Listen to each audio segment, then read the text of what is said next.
من بني عبيد للميريا الاسباني. محمد عادل صديق. الفضول ان انا اشتغل في الكوره. اشرح لي فكرة عقليتي ما كانتش زي دلوقتي، كنت حريف ولمستي حلوه مميزه، فانا اللي قصرت في حق نفسي يعني. فممكن تعوضها كإداري. اداري في نادي بني عبيد عادي.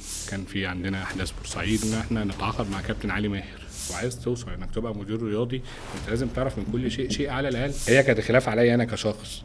انا اتمنى للرئيس النادي يحترم عقده معايا. مستر محمود الاسيوطي كلمني وخدت تايتل مدير كوره ده وانا عندي 29 سنه. كنا احنا خلصنا ابراهيم عادل مع كابتن علي ماهر. قلت لي ايه يا عم، طب ما تقول كلمه حلوه ولا تسكت. فانا ده خلاني مثلا ابكي. حسيت بايه الاول؟ معالي مستشار تركي آل الشيخ قال له تعالى انت تجيب انت اللعيبه، عندك واحد جوه النادي ب 100 مليون. كابتن حسام بدري زود لي راتبي 3 مرات. كان معالي المستشار بعت لي قال لي عايزك في اسبانيا. المدير التنفيذي محمد العاصي، مدير الكوره محمد عادل، جواه مدير تعاقدات. السايكولوجي بتاعكم كان عامل ازاي؟ نفسيا كنتوا عاملين ازاي؟ انا ما كنتش لسه بتكلم اسباني خالص. اداره الفلوس اهم من الفلوس. انا برضو اللي خلى معالي المستشار ينجح. اهل الثقة مش اهل الخبرة او العكس. في احد الانديه الكبيره في مدير فني مثلا بقى مدير رياضي. مش مقتنع بصراحه ان عندنا في مصر الناس بتكتفي بالاسم. نسمع كلمه، نعمل قصه، ناخد اراء، ناخد اكشن. والكابتن محمد يوسف مثلا دلوقتي ما هوش مدير رياضي بس هو مدير رياضي. القد هدفك نفسك.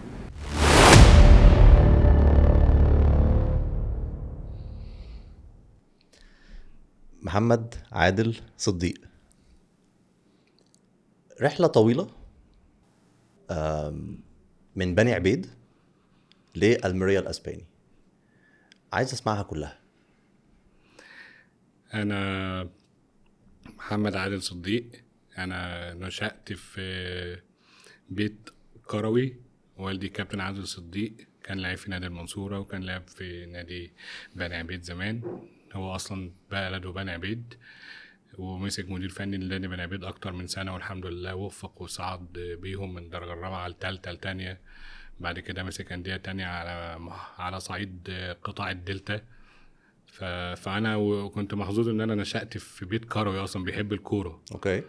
فطبعا بحكم ارتباطي بوالدي ومتابعتي للماتشات وذهابي معاه للتمارين والكلام ده، فكان عندي الفضول ان انا اشتغل في الكوره. يمكن كان في خلاف في الاول بينه وبين والدي ان هو شايف ان انا هبقى مدير فني في المستقبل شاطر اوكي. وتكنيكالي بساعده وانا لسه عندي 16 17 سنه. اقول له انا شايف كذا، شفت امبارح فاول في الدوري الهولندي عايزك تطبقه، فنقعد نتكلم في الكوره. اوكي. فهو كان ضاغط عليا في الاول ان انا اشتغل في المجال الفني. اوكي، بس انت ما لعبتش ولا لعبت؟ لعبت اوريدي في نادي المنصوره زمان، وبعد كده لعبت في بني عبيد، وبعد كده رحت ام بي في 2006. كانوا اشتروني من بني عبيد. اشتروك؟ بس معنى كده انت كنت لعيب كويس. على قد يعني. كنت بتلعب ايه؟ انا كنت بلعب فيرود او تحت الفيرود. اوكي. لان كان كابتن محمود جابر والد عمر جابر كان هو المدير الفني في الفتره دي في ام بي. اوكي. الجيل بتاع شريف حازم، احمد رشوان، سامح حفاظير، رامي صبري. ده كان جيل كان جيل محترم. شمامه، صلاح عاشور. كان جيل كويس قوي. بس انا للاسف كان جالي وتر اكيلس في اول شهرين هناك، فقعدت مده طويله جدا اتعالج. بعد كده رجعت تاني بقى المنصوره، بس كنت كثير الاصابات، زائد ان انا كنت يعني بعد ما كبرت اكتشفت ان انا عقليا ما كنتش افضل حاجه برضو. يعني في مواقف اتعاملت معاها بشكل مش صح. لو عقليتي زي ما انا كبرت، لا كنت هتعامل معاها بشكل مختلف يعني. اوكي. فخدت الطريق من بدري ان انا اشتغل في الكوره. طب اشرح لي فكرة عقليتي ما كانتش زي دلوقتي، كان ايه اللي بيحصل في التوقيت ده؟ يعني انت كنت كام سنة مثلا؟ وانا في ام بي ده كنا في 2006 مثلا، ممكن كنت لسه في 20 سنه مثلا. 20 سنة. 20 اوكي. سنه 22 سنه بالكتير. اوكي. فطبعا انت تعاملاتك او مهما تشوف او مهما تسمع مش زي ما انت تجرب بنفسك. اوكي. يعني انا عارف ان الالتزام ماشي ازاي، عارف التضحيات المفروض تقدمها ايه، المدرب لو ما لعبنيش النهارده المفروض اتعامل ازاي. اوكي. انت كل ده النضج والعقليه هي اللي بتخليك تتصرف في المواقف دي. فانا ما كنتش جاهز في الوقت ده ان انا اوصل لحته بعيده في الكوره. كانوا الناس اللي حواليا كلهم يقولوا ان انت لعيب كويس قوي وعندك كواليتي مختلف. يعني ناس كتير جدا. الحمد لله كنت حريف ولمستي حلوه مميزه. اوكي. يعني اللي مثلا ابو تريكه، عبد الله السعيدي، الكواليتي بتاع الكوره ده انا كان ده مميز فيه قوي. اوكي. فكانوا الناس يقول لك محمد واو، محمد كورته اوروبيه وبتاع. بس انا دايما كنت لا اما بتصاب كتير، لا اما برضو مش بدل الكوره حقها قوي. فانا اللي قصرت في حق نفسي يعني. مفيش مظلوميه يعني في الكوره او عليا انا تحديدا يعني. حلو. فانا خدت من بدري من اول 24 سنه كده، قلت لا انا شايف ان انا اشتغل في الكوره. اوكي. حصل اللي هو الخلاف مع والدي، تشتغل مدرب مساعد، تمسك فرقه في الناشئين في الاكاديميات، وتبدا تتدرج واحده واحده، تقول لا انا هشتغل في الكادر الاداري. اوكي. بس حسيت ان انت اداريا ممكن تكون افضل او تعوض مثلا العقلية اللي كانت مش موجودة وانت بتلعب، فممكن تعوضها كاداري؟ ده الجزء، بس الجزء السبب الرئيسي في اللي انا خلاني اتجه للقرار ده الامان. لان انا شفت والدي مثلا في اوقات كتير كان مدير فني ناجح وشاطر، بس الاداره مثلا مش على وفاق معاه فيختلفوا فيمشي. اوكي. دايما المدير الفني هو الضحيه في اوقات كتير جدا. يعني ممكن ما يكونش في موارد او في امكانيات تاهلك ان انت تحقق نجاحات، ورغم كده برضو المدير الفني اللي بيمشي. فانا شفت ده بعينيا، فقلت لا خليني في السيف سايد، يعني عايز اخد في حته واشتغل وشغلي يبان واتميز فيها. زائد ان انا كانت حسبتي في الوقت ده ان انت لو انت شاطر فنيا وكمان اهلت نفسك اداريا، فانت عملت ميكس كويس تقدر على المدى البعيد يعني تفيد بيه الناس. تشتغل وانت فاهم. تشتغل وانت فاهم. يعني هحكي لك دلوقتي بمناسبة الكلمة دي. فقلت هشتغل في المجال الإداري، فبدأت أشتغل في الحتة الإداري في نادي بني عبيد عادي، في قطاع الناشئين، أشوف الدنيا بتشتغل إزاي، القيد إزاي، إيه اللائحة بتاعت شؤون اللاعبين، يعني إيه أصلا أقراها، العقود بتتكتب إزاي، تسجيل اللعيبة بيتم إزاي. بدأت أنا بقى أضيف شوية، يعني بدأت أشوف طيب هم هنا بيشتغلوا الجدول بشكل عامل إزاي، منظم ولا مش منظم، الداتا بتاعت اللعيبه. فاشتغلت في بني عبيد سنه، بعد كده رحت تاني سنه نادي المنصوره، لان احنا اصلا قاعدين في المنصوره وبيتنا في المنصوره. جربت برضو شويه حلوين سنه كمان، بدات اكتسب خبرات اكتر بسبب حجم الشغل الكتير. تعرفت على شادي الطويله طبعا في انتخابات اتحاد الكوره، كان عمي في الفتره دي مرشح، كان عمي الدكتور هلمات رضوان الله يرحمه، كان رئيس نادي بني عبيد. اوكي. فبعد ما تعرفت عليه كان الاستاذ محمد الطويله مترشح مع عمي في نفس القايمه. اوكي. فاحنا بالصدفه انا وشادي قاعدين في جنب كده في فندق بنتكلم في الكوره بشكل عام، فبقينا اصدقاء. بعدين انا كنت الظروف مش احسن حاجه في مصر، كان في عندنا احداث بورسعيد وكده، وفي توقفات دوري كتير. فكنت هسافر السعوديه. اوكي. فجي شادي الطويله عرض عليا ان انا اكون متواجد في نادي نجوم المستقبل. اوكي. قال لي طب انت حابب تشتغل معايا في النادي هنا؟ قلت له ماشي. فمسكت انا الاول مدير اداري في فرقه 93. الفرقه دي كانت فيها كتير من المواهب، كان على كلام شادي، والحمد لله قدرنا نعمل معهم حاجه بشكل محترم. يعني ايه الحاجه اللي احنا عملناها؟ ان شادي كان اول ما كان تارجت ليه قال لي محمد الفرقه دي كلها مواهب وممكن تكسب النادي فلوس كتير قوي، بس احنا كلنا مش عارفين نقرب من اللعيبه دي ونغير عقليتهم ولا نطور منهم. فكرك بنفسك. بالظبط. فانا بقى دخلت لهم اصلا ازاي اصلا عشان اوصل لعقليتهم ويبقى في مصداقيه في الكلام والكلام ده. كان هم مجموعه من المواهب كويسين قوي قوي قوي. أوكي. بس احنا ترتيبنا كان ساعتها في الدوري 13 مثلا، في دوري 93. احنا فنشنا الدوري ده تاني او تالت على ما اتذكر، بعد الاهلي وانبي. اوكي. ده تاني يا تالت تحديدا. وعملنا نتائج خياليه، كسبنا كل الماتشات ما عدا الاهلي، تعادلنا معاه، وكسبنا انبي في انبي 4-3، وعملنا نتائج خياليه. اوكي. فده اداني باور واداني مصداقيه جوه النادي بقى بتاع نجوم المستقبل. طبعا تغيير كبير من 13 انا للتاني اصلا والتالت. كان عندي بقى لسه مبطل كوره ولسه فاهم اللعيب بيفكر ازاي شويه. اوكي. فبدات اقرب من المجموعه اللعيبه المميزه دي، وبدات حتى عشان اوصل لهم يلا نلعب خماسي مع بعض. تلعب معاهم؟ العب معاهم، كان لسه بقى فت وكده. حلو قوي حلو قوي. فيلا نلعب خماسي وكده. في يوم يكسبوني مره انا اكسبهم مره، هم بداوا يكسبوا مصداقيتي، بدأ يكون في ثقة ما بينكم. بالظبط كده.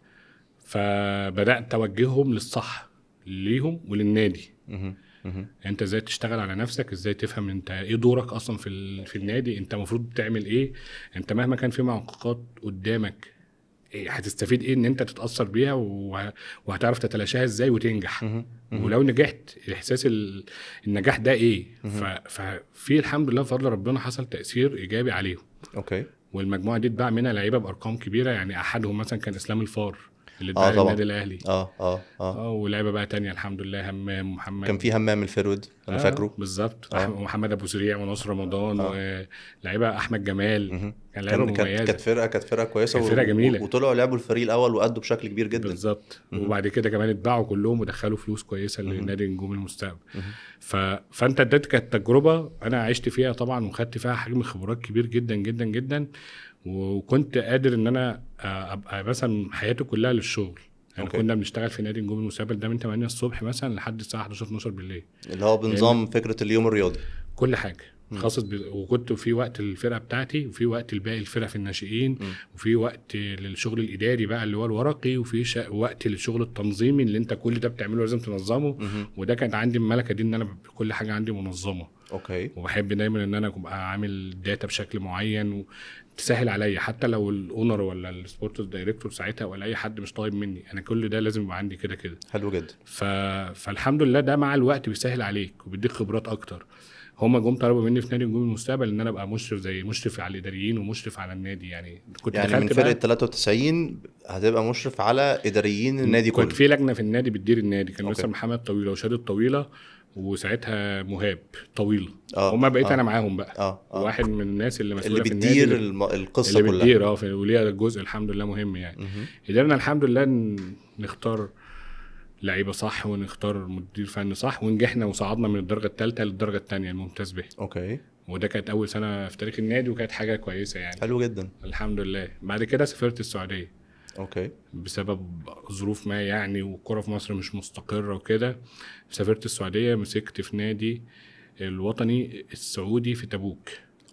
كان ساعتها هو درجه تانية. مسكت ملف اداره كره القدم، سكرتير اداره كره القدم. حلو جدا.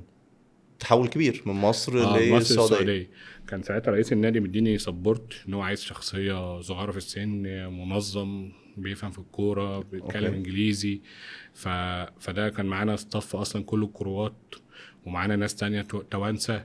فتعامل الثقافات المختلفه ده بيخليك ان انت بتكتسب خبرات. ده حقيقي. وزائد كمان ان انت برضو بتبقى عندك مرونة في التعامل مع كل الثقافات. يعني انا مش ان انا مثلا ببقى قافل دماغي ان انا اتعامل بطريقة معينة، لا، ده ما بشوفوش ذكاء. ذكاء ان انت بتعرف تتعامل مع كل واحد بعقليته. في IQ مختلف. بالظبط. الكرواتي غير التونسي، غير المصري، غير السعودي. فكنا في نادي واحد 5 جنسيات مثلا ولا 4 جنسيات. فانت الحمد لله قدرت تسيب اثر هناك كويس وتتعلم حاجات كتير. اشتغلت هناك حوالي 4 شهور. وبعد كده كلموني نادي نجوم المستقبل تاني. كان في ساعتها فرصه ان هم ينافسوا على صعود الدوري الممتاز. فكلموني قالوا لي عايزينك تنزل معانا ولازم نصعد السنه دوري ممتاز. حزن حظي كان في توقف هناك في السعوديه في الكوره. فنزلت اول اسبوع، شفت الوضع بشكل عام، عملت تقييم، طلبت من شادي الطويله ومستر محمد طويله ان احنا نتعاقد مع كابتن علي ماهر لاول مره. يعني اول مره علي ماهر يكون مدير فني كان بترشيحك انت؟ الحمد لله. كان ساعتها الكابتن علي ماهر مدير فني، قبليها مدير فني فرقه 93 في النادي الاهلي. كان في مرحله الناشئين في النادي الاهلي. بالظبط. وانا كنت في نجوم المستقبل. فانا شفت ايه بالظبط؟ شفت طريقه كاتشانته، شفت شخصيته، شفت الفرقه عندها هويه وهي بتلعب.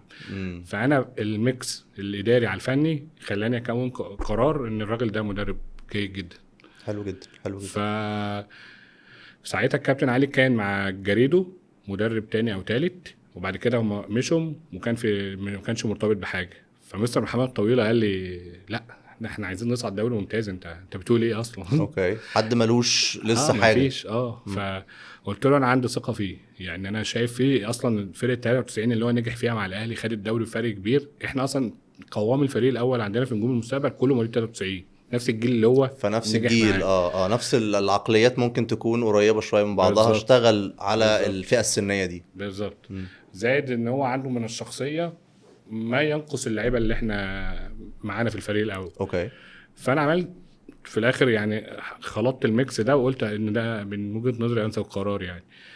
فالمهم مستر محمد طويله عم متكلم اكتر من حد من خريجين دوري بيبسي المدارس. فكله اثنى، كانوا هم لعيبه في النادي الاهلي.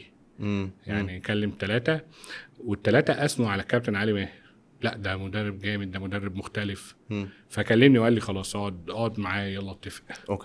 فاتكلمت تواصلت مع كابتن علي ماهر، كان ده اول مره اتكلم معاه في حياتي، وتواصلنا وجه والحمد لله بفضل ربنا الاختيار كان موفق الى حد كبير جدا. اوكي. احنا اشتغلنا مع بعض حوالي 11 ماتش، كسبنا 9 وتعادلنا 1، خسرنا 1، حاجه زي كده.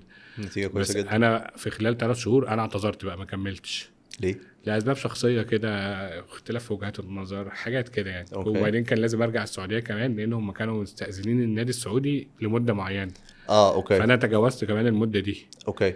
فرجعت السعوديه على نفس الفريق. على النادي الوطني السعودي. أوكي. كملت معاهم الدوري، بس جه في شهر 4 كابتن علي ماهر كان خلاص ترك، بعد ما انا مشيت من نجوم المستقبل هو ترك الفريق بعد باسبوع او 2. اوكي. اوكي. فبعديها كابتن علي ماهر كان عمل نجاحات بصراحه كمدير فني، وعمل نتائج جيده جدا، وكسبنا نادي الترسانه في الترسانه، وكسبنا السكه الحديد في السكه الحديد. فده خد خلاص صيت ان هو مدرب محترم مدرب ومدرب كويس. واعد يعني. فهو بعديها بصراحه برضو للحق يقال جاله الترسانه. اوكي. فكلمني قال لي لا انت هتيجي تشتغل معايا كده كده يا كابتن، انا في السعوديه وكده وبتاع. قال لا انت هتنزل تشتغل معايا في مصر. اوكي. اوكي. طب بس الراتب، قال لي انا هظبط لك كل حاجه. اوكي. فبصراحه دي برضو تتحسب له ان هو راجل صاحب برضو جزء كبير جدا في المسيره بتاعتي، ان هو امن بيا. هو في تبادل الايمان هنا يعني، انتوا الاثنين كان عندكم ثقه في بعض بشكل كبير جدا. يعني الحمد لله بفضل ربنا. انا يعني لقيته هو كمان امن بيا، وقال لي لا انت هتيجي كده كده معايا. اوكي. سبت بقى السعوديه وقلت يلا بقى ننزل بقى. اوكي. نزلت بقى مصر.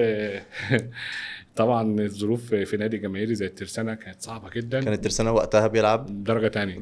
واحنا كنا عايزين نصعد دوري ممتاز. عملنا فرقة كويسة جدا جدا، بس حلفناش الحظ لأسباب كتير، منها أسباب إدارية خاصة باتحاد الكورة وتنظيم المسابقة. يعني الدوري مثلا احنا عملنا فترة إعداد 2 شهر، هم خلونا نعمل فترة إعداد 3 شهور ونص، كل شوية يأجلوا بداية الدوري. فده برضو مش احسن حاجه كلاعب كوره. كان وقتها بيعملوا اللي هو دوري ل3 مجموعات برضو زي ما هو بالتالي تاني سنه.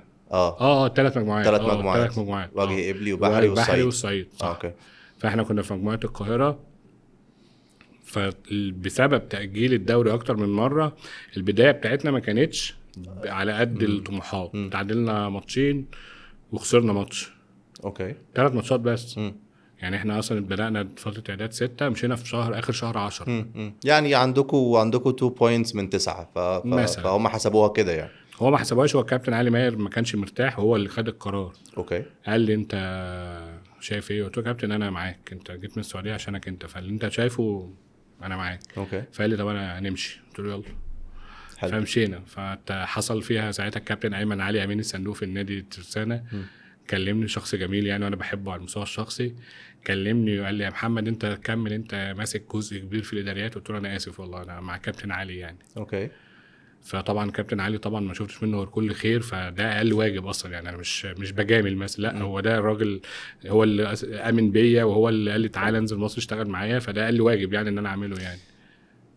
بس انت سبت السعودية عشان تنزل تشتغل، وبعد 3 مباريات انتوا الاثنين يعني هتبقوا مش موجودين، فانت ما شفتهاش بفكرة ان انا انا اقعد واكمل، انا برضو سبت مثلا سالري كويسة ومرتب كويس في السعودية، فانا كده هقعد من غير مكان. في الحياة ازاي؟ في الحياة عندك طرق كتير يعني، عندك طريق الاحترافية، عندك طريق على انكم ترزقون، عندك طريق ان تفكر في نفسك، عندك حاجات كتير قوي ممكن تختارها. اوكي. مفيش حاجه فيها الامثل، لان الامثل ليك ممكن ما يبقاش ليا. اوكي. انا ساعتها كنت ماشي وعلى ان كنتكم ترزقون، انا الراجل ده شفت منه خير فانا لازم ابقى سبورت ليه. هو ما ينفعش ان هو يمشي وانا اشتغل حتى لو ده مش احترافي، بس هو انا شايف الراجل لا راجل مؤمن بيا، اول حد امن بيا اصلا. فاقل حاجه ان هو لما يمشي انا همشي، الموضوع بسيط. عواقبها ايه هحكي لك عليها. ماشي. عواقبها كتير، لان احنا قعدنا 8 شهور في البيت بعد الترسانة. 8 شهور في البيت. وانا كنت مثلا انا ولد وحيد على 3 بنات. اوكي. ووالدي ووالدتي موجودين، ربنا يا رب يبارك لي فيهم يا رب. فعايز اقول لك ان انا على المستوى بقى الذهني تعبت. لان كان في ضغوطات عليا من البيت، انت عملت كذا، انت عملت كذا، وسبت السعوديه ازاي. كلام بقى حاجه تفرح يعني عندنا طبعا في البيت. طبعا. وهم عندهم كل الحق، ده طبيعي طبعا. فبدات مثلا ان انا اشتغل على نفسي شويه. طب اشغل نفسي في اي حاجه، في كورسات خاصه بالعلاج الطبيعي، خاصه بالاداريات. كل ديت اصلا بيعمل تراكم من الخبرات عندك يعني. انت في الاخر هنوصل للنهايه هفهمك انا اقصد ايه بدي. انت راجل النهارده اداري، ممكن ما يبقاش ليك مثلا صله بالعلاج الطبيعي، بس انت النهارده لو عندك طموح وعايز توصل انك تبقى مدير رياضي، فانت لازم تعرف من كل شيء على الاقل. طبعا. بناء عليه بتختار الناس الصح عشان تحطها مهم. في منظومه مهم. صح، تدير بشكل مهم. صح، مهم. يطلع لك ناتج صح. صح. فانا كنت بعمل ده بقى في وقت الفراغ ده، مم. حاول ان انا اهرب من البيت عشان كفايه ضغوطات، مهم. مهم. مهم. وكمان ان انا اطور من نفسي. مهم. التوفيق بقى وهو على نيتكم ترزقون، ان احنا اجتهدنا جدا جدا على قد ما نقدر في نادي الترسانة، أوكي. و3 ماتشات فقط، بس مش مقياس حقيقي ولا معيار ان انت تحكم على حد. والله اعلم ده كان تسرع مننا ولا الاداره كانت ضغط علينا، ايا كان مهم. السبب. مهم. حصل ظهور نادي الاسيوطي، اوكي. قعدوا مع كابتن علي ماهر، قال لهم انا الصف بتاعي كذا كذا كذا، وعايز هو انا اعرف عن الكابتن علي ماهر فعلا الجزئيه دي، فكره انه بيحب ان الجهاز بتاعه دايما يبقى معاه، ما بيروحش مكان من غيره، ما لا. بيدخلش فيه ويطلع منه كتير. دي معلومه انا متاكد منها جدا. دي حقيقه، وانا احكي لك بمناسبه دي. حصل ان هو اتفق مع نادي الترسانة على مع نادي الاسيوطي بقى، يعني احنا اصلا قعدنا في البيت من شهر 11 لحد 1/5 السنه اللي بعديها، مهم. فقعدنا مده طويله قوي 8 شهور في البيت. فلما جيت الاسيوطي، كابتن علي راح هو اتفق معاهم على كل حاجه. أوكي. بس كان عنده مشكله ما اعرفش ايه هي، قال لي لا مش هنروح وكده مم. وموضوع صعب، لا مش هينفع وكده. مم. فطب ليه يا كابتن نروح وخطوه كويسه وننجح ودوري ممتاز. مم. واحنا قاعدين بنتكلم جاله تليفون من مستر محمود الاسيوطي، قال له خلاص كل شروطك مجابه. بالجهاز بكله. هي كانت خلاف عليا انا كشخص، هو ما قاليش في الاول. اوكي. بعد ما الراجل يعني قال هو له- الاسيوطي ما كانش عايزك انت كشخص. مش الاسيوطي، كان في حد هناك مثلا موجود، اوكي. فكان غالبا بيقوم بالدور اللي انا المفروض هقوم بيه اوكي اوكي. مش فهو على مش- شخصك بس على البوزيشن نفسه. مثلا اوكي. او على شخصك مش فارقه يعني، ماشي. مش فارقه معايا. ماشي. فالمهم فهو يعني لا، فالكابتن علي بعد ما الراجل وافق، مستر محمود الاسيوطي قال له لا تعالى بجهازك كامل، قام قايل لي بقى، فقدرتها دي كمان يعني. طبعا طبعا. فاشتغلنا بقى في الاسيوطي. اوكي. فالحمد لله بفضل ربنا في مده قصيره جدا كابتن علي اولا بدا يكسب يعني ثقه الناس كلها، لان أوكي. كابتن علي من الناس الامينه جدا في شغلها، اللي بتشتغل كتير قوي بشكل محترف من اول يوم لاخر يوم، يعني مش موظف، فاهم؟ بيشتغل شغل يلفت العين، يخلي الناس لا الراجل ده فعلا مختلف. اوكي. زائد ان احنا بقى كجهاز مثلا وافراد جوه الجهاز كسبنا ثقه برضو مجلس الاداره، والناس بدات تثق فينا وخلاص امنوا ان كل واحد ليه دور فعلا. احنا مش جايين عدد بس كده، لا احنا جايين نشتغل. اوكي. والحمد لله بفضل ربنا خلال الموسم ده عملنا نجاحات كبيره، يعني حتى كسبنا النادي الاهلي في كاس مصر المباراه الشهيره. 1-0 وعملنا موسم محترم، وعملنا قعدنا في الدوري باريحيه، فنشنا 9 أو 10 غالبا. انا فاكر الموسم ده. فعملنا موسم جميل بصراحه. خلال الموسم ده طبعا بقى في حاجات انا ممكن تكون حصلت معايا على المستوى الشخصي، لان برضو اول بدايه الموسم ما كانش يمكن الشخص اللي عايزني اكون موجود ده كان حابب ان انا اكمل. بعد كده انت فرضت نفسك بشغلك. هو بعد كده هو مشى، جه كابتن هادي خشبه، شخصيه جميله وشخصيه محترمه، فتعاوننا مع بعض عملنا حاله كويسه. اوكي. حصل بعد كده في شهر 12 يعني لسه في بدايه الموسم او ما بين قبل بدايه في نص الموسم بالظبط، حصل ان انا مثلا اتعرض عليا ان انا ابقى مدير انا الكوره، وانا ساعتها كنت التايتل بتاعي مدير شؤون اللاعبين. اوكي. وانا اول مره اقول اصلا الكلام ده. يعني كابتن سيف الاسيوطي ومستر محمود الاسيوطي قعدوا معايا، كان في حصل خلاف وقالوا لي انت تبقى انت مدير الكوره وكده، وانا اللي رفضت. اوكي. ليه رفضت؟ اولا انا كنت شايف ان العقد شريعه المتعاقدين، انتوا تعاقدتوا مع كابتن هادي راجل محترم وراجل جميل، سنه يكمل السنه بتاعته. اوكي. طب انت اللي جاي؟ قلت لهم مش مهم، انا لسه صغير كده لو ما جاتليش دلوقتي هتجيلي قدام، مش فارق معايا. طب ازاي؟ ودخلت حتى في خلاف مع مستر محمود الاسيوطي، الراجل بيرد عليا منصب ابجريد جامد جدا ممكن طبعا. ما يجيليش اصلا، وانا رفضت. والكابتن هادي بصراحه يعني هو اموره بقت احسن مع مستر محمود، والعلاقه بقت جميله، واشتغلنا وعملنا موسم جميل.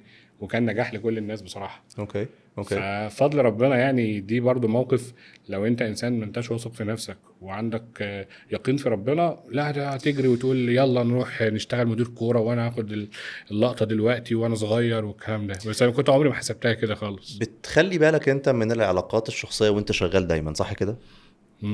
طب بمعنى يعني انت مثلا هتبقى موجود في بوزيشن مفروض ان هو ابجريد زي ما انت قلت، مختلف جدا عن اللي انت بتعمله، بس انت التزمت او حبيت ان الكابتن هادي خشبة هو اللي يكمل، مع ان المفروض ده يعني حاجة فايدة ليك انت. وبرضو لما رجعت من السعودية عشان خاطر الكابتن علي ماهر هو اللي كلمك. فانت انا ملاحظ ان انت في الحكاية اللي بنعملها من بني عبيد لألميرية، ان دايما انت مخلي بالك من العلاقات الشخصية جدا، بتحاول ان انت تعملها بشكل مهني ومحترم.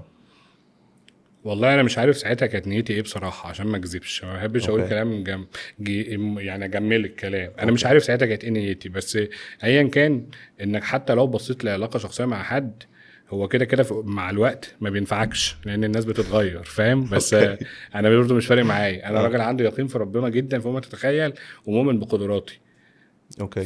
فانا وانا دايما بعامل الناس، او بحب اتعامل زي ما انا بعامل نفسي، يعني زي ما انا احب اتعامل. اه. يعني انا بعاملك بالمعامله اللي انا احب ان انا اتعاملها. اوكي. فانا مش هينفع ان انا اطلب منك مثلا حاجه انت مش طالبها مني، يعني فاهمني؟ يعني مثلا انا لو انا بقيت ذو منصب مثلا وفي عقد، انا هتمنى للرئيس النادي يحترم عقده معايا. امم. فعشان كده انا يمكن كان هو ده خلافي اصلا مع مستر محمود. لا انت ضغطت سنه، تستحمل السنه. امم. ف... فوصل لك. طبعا طبعا. فالناس كده كده بتتغير، ونفوسها ما شاء الله اسرع من رونالدو يعني كده، فاهم؟ فعادي يعني، مش ده اه. الاساس. بس اه. الحمد لله برضو تاني، وعلى نياتكم ترزقون، ربنا مم. بيدي كل واحد على قد نيته. ده حقيقي ده حقيقي. فالحمد لله كملنا في الاسيوطي موسم تاريخي، موسم جميل قوي، تعبنا فيه كلنا، بقيادة طبعا مستر محمود الاسيوطي رئيس النادي. كابتن علي ماهر عمل شغل جبار، عمل نتائج هايله. كابتن هادي خشبه كمدير كوره، احنا كاستاف. فالحمد لله عملنا شغل محترم. ففي نهايه السيزون في شهر 4 خلاص ضمننا البقاء، حصل ان كابتن علي ماهر جاله نادي سموحه في نهايه شهر 4 كده، قبل نهايه الدوري يمكن بشهر. اوكي. فعرض سموحه كان عرض مغري جدا يعني. ففي الوقت ده مستر محمود الاسيوطي قعد مع كابتن علي ماهر، قال له انت عندك شرط جزائي امم. شهرين وكده، انا مش ممكن ما يعني اتنازل عن الشرط ده، بس تسيب محمد عادل. يا بعد ما اه كان الاول اصلا مش عايزينك. في الاول سبحان الله. سبحان الله الاحوال. بس فبصراحه مستر محمود الاسيوطي كلمني، قال لي انت هتبقى انت مدير الكوره للسنه الجديده، وانا بكلمت كابتن علي. فانا ساعتها كنت يعني في حيره من امري، يعني مش عارف اروح مدير كوره ومحدش هيديني المنصب ده تاني، صح. ولا اكمل مع كابتن علي ماهر الرحله احنا بدأناها يعني وكده. فبرضه كابتن علي في نفس التوقيت في سموحه كان في كوادر اداريه كتير، مدير اداري، مدير شؤون لاعبين، مدير كوره، فاهم؟ لان احنا انت عارف هنا في مصر احنا كلنا مديرين، طبعا محدش عايز يشتغل، فاهم؟ طبعا طبعا. 50 مدير ده ف... حقيقي ده حقيقي. فهو برضه كان دخولي لنادي سموحه صعب. امم. ففي وسيط يعني محترم كده كلمني، قال لي خد بالك انت في مشكله بسببك في نادي سموحه. كانت ايه المشكله؟ ان انت كابتن علي فارضني في الجهاز، وهو مجلس الاداره ممكن ما كانش برضو احنا عندنا ناس بتقوم بالدور ده، مش معنى ده، فاهم؟ فانا قلت خلاص يعني اخد القرار ان انا لا اكمل بقى لوحدي، ومستر محمود الاسيوطي حد واثق فيا يعني، فاخد التايتل اللي انا ابقى مدير كوره ده. وخدت تايتل مدير كوره ده وانا عندي 29 سنه ما شاء الله. فكنت يعني يعتبر من اصغر واحد في مصر، او يمكن في حد قبلي مش عارف. وجبنا بقى كابتن سامي الشيشيني مدير فني. اوكي. بدأنا ننسق للشغل للسنة الجديدة، بدأنا نعمل تعاقدات. في يوم من الأيام وإحنا بنخلص لعيب، كان اللعيب ده، أنا عايز أقول لك إن إحنا برضو في فترة الأسيوطي دي كنا إحنا خلصنا إبراهيم عادل مع كابتن علي ماهر، الفترة اللي إحنا كنا فيها في الدوري الممتاز. اوكي. كان من المريخ. من المريخ. أنا اللي رحت جبته ب1,200,000. بس القرار السكاوتنج مش قايم عليا، أنا كنت جزء في القرار. اوكي. بمعنى إن في حد كلم سيف الأسيوطي قال له في لاعب مميز في نادي المريخ، اوكي. صغير وبيلعب مع الفريق الاول. فسيف قال لي محمد جمع عن الواد ده، فرحت اتفرجت عليه بنفسي في الفريق الاول. الولد كان باين انه بوتنشال كويس، اوكي. بس كان ظلم ان انا احكم عليه وهو لعيب عنده 16 سنه مع الفريق الاول. فاضطريت ان انا اروح تاني، وهو منتخب بورسعيد بيلعبوا المصري في السن بتاعه. فطبعا كان باين ان هو لعيب مميز جدا. كلمت سيف وقلت له لا لعيب مميز جدا.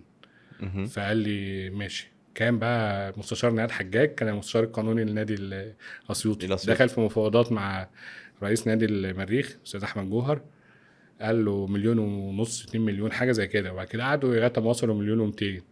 فمستر محمود يقول لي يا محمد 1.2 مليون ده كتير فعلا على لاعب عنده 16 سنه. قلت له لا كويس. وكانش راضي يدفع لغايه اما سيف هو اللي ضغط عليه. عشان كده انا بحسب القرار الاكبر لسيف الاسيوطي في الموضوع ده. هو راجل خد الاكشن بتاع الفلوس وجبته ابراهيم عادل. جبنا ابراهيم عادل.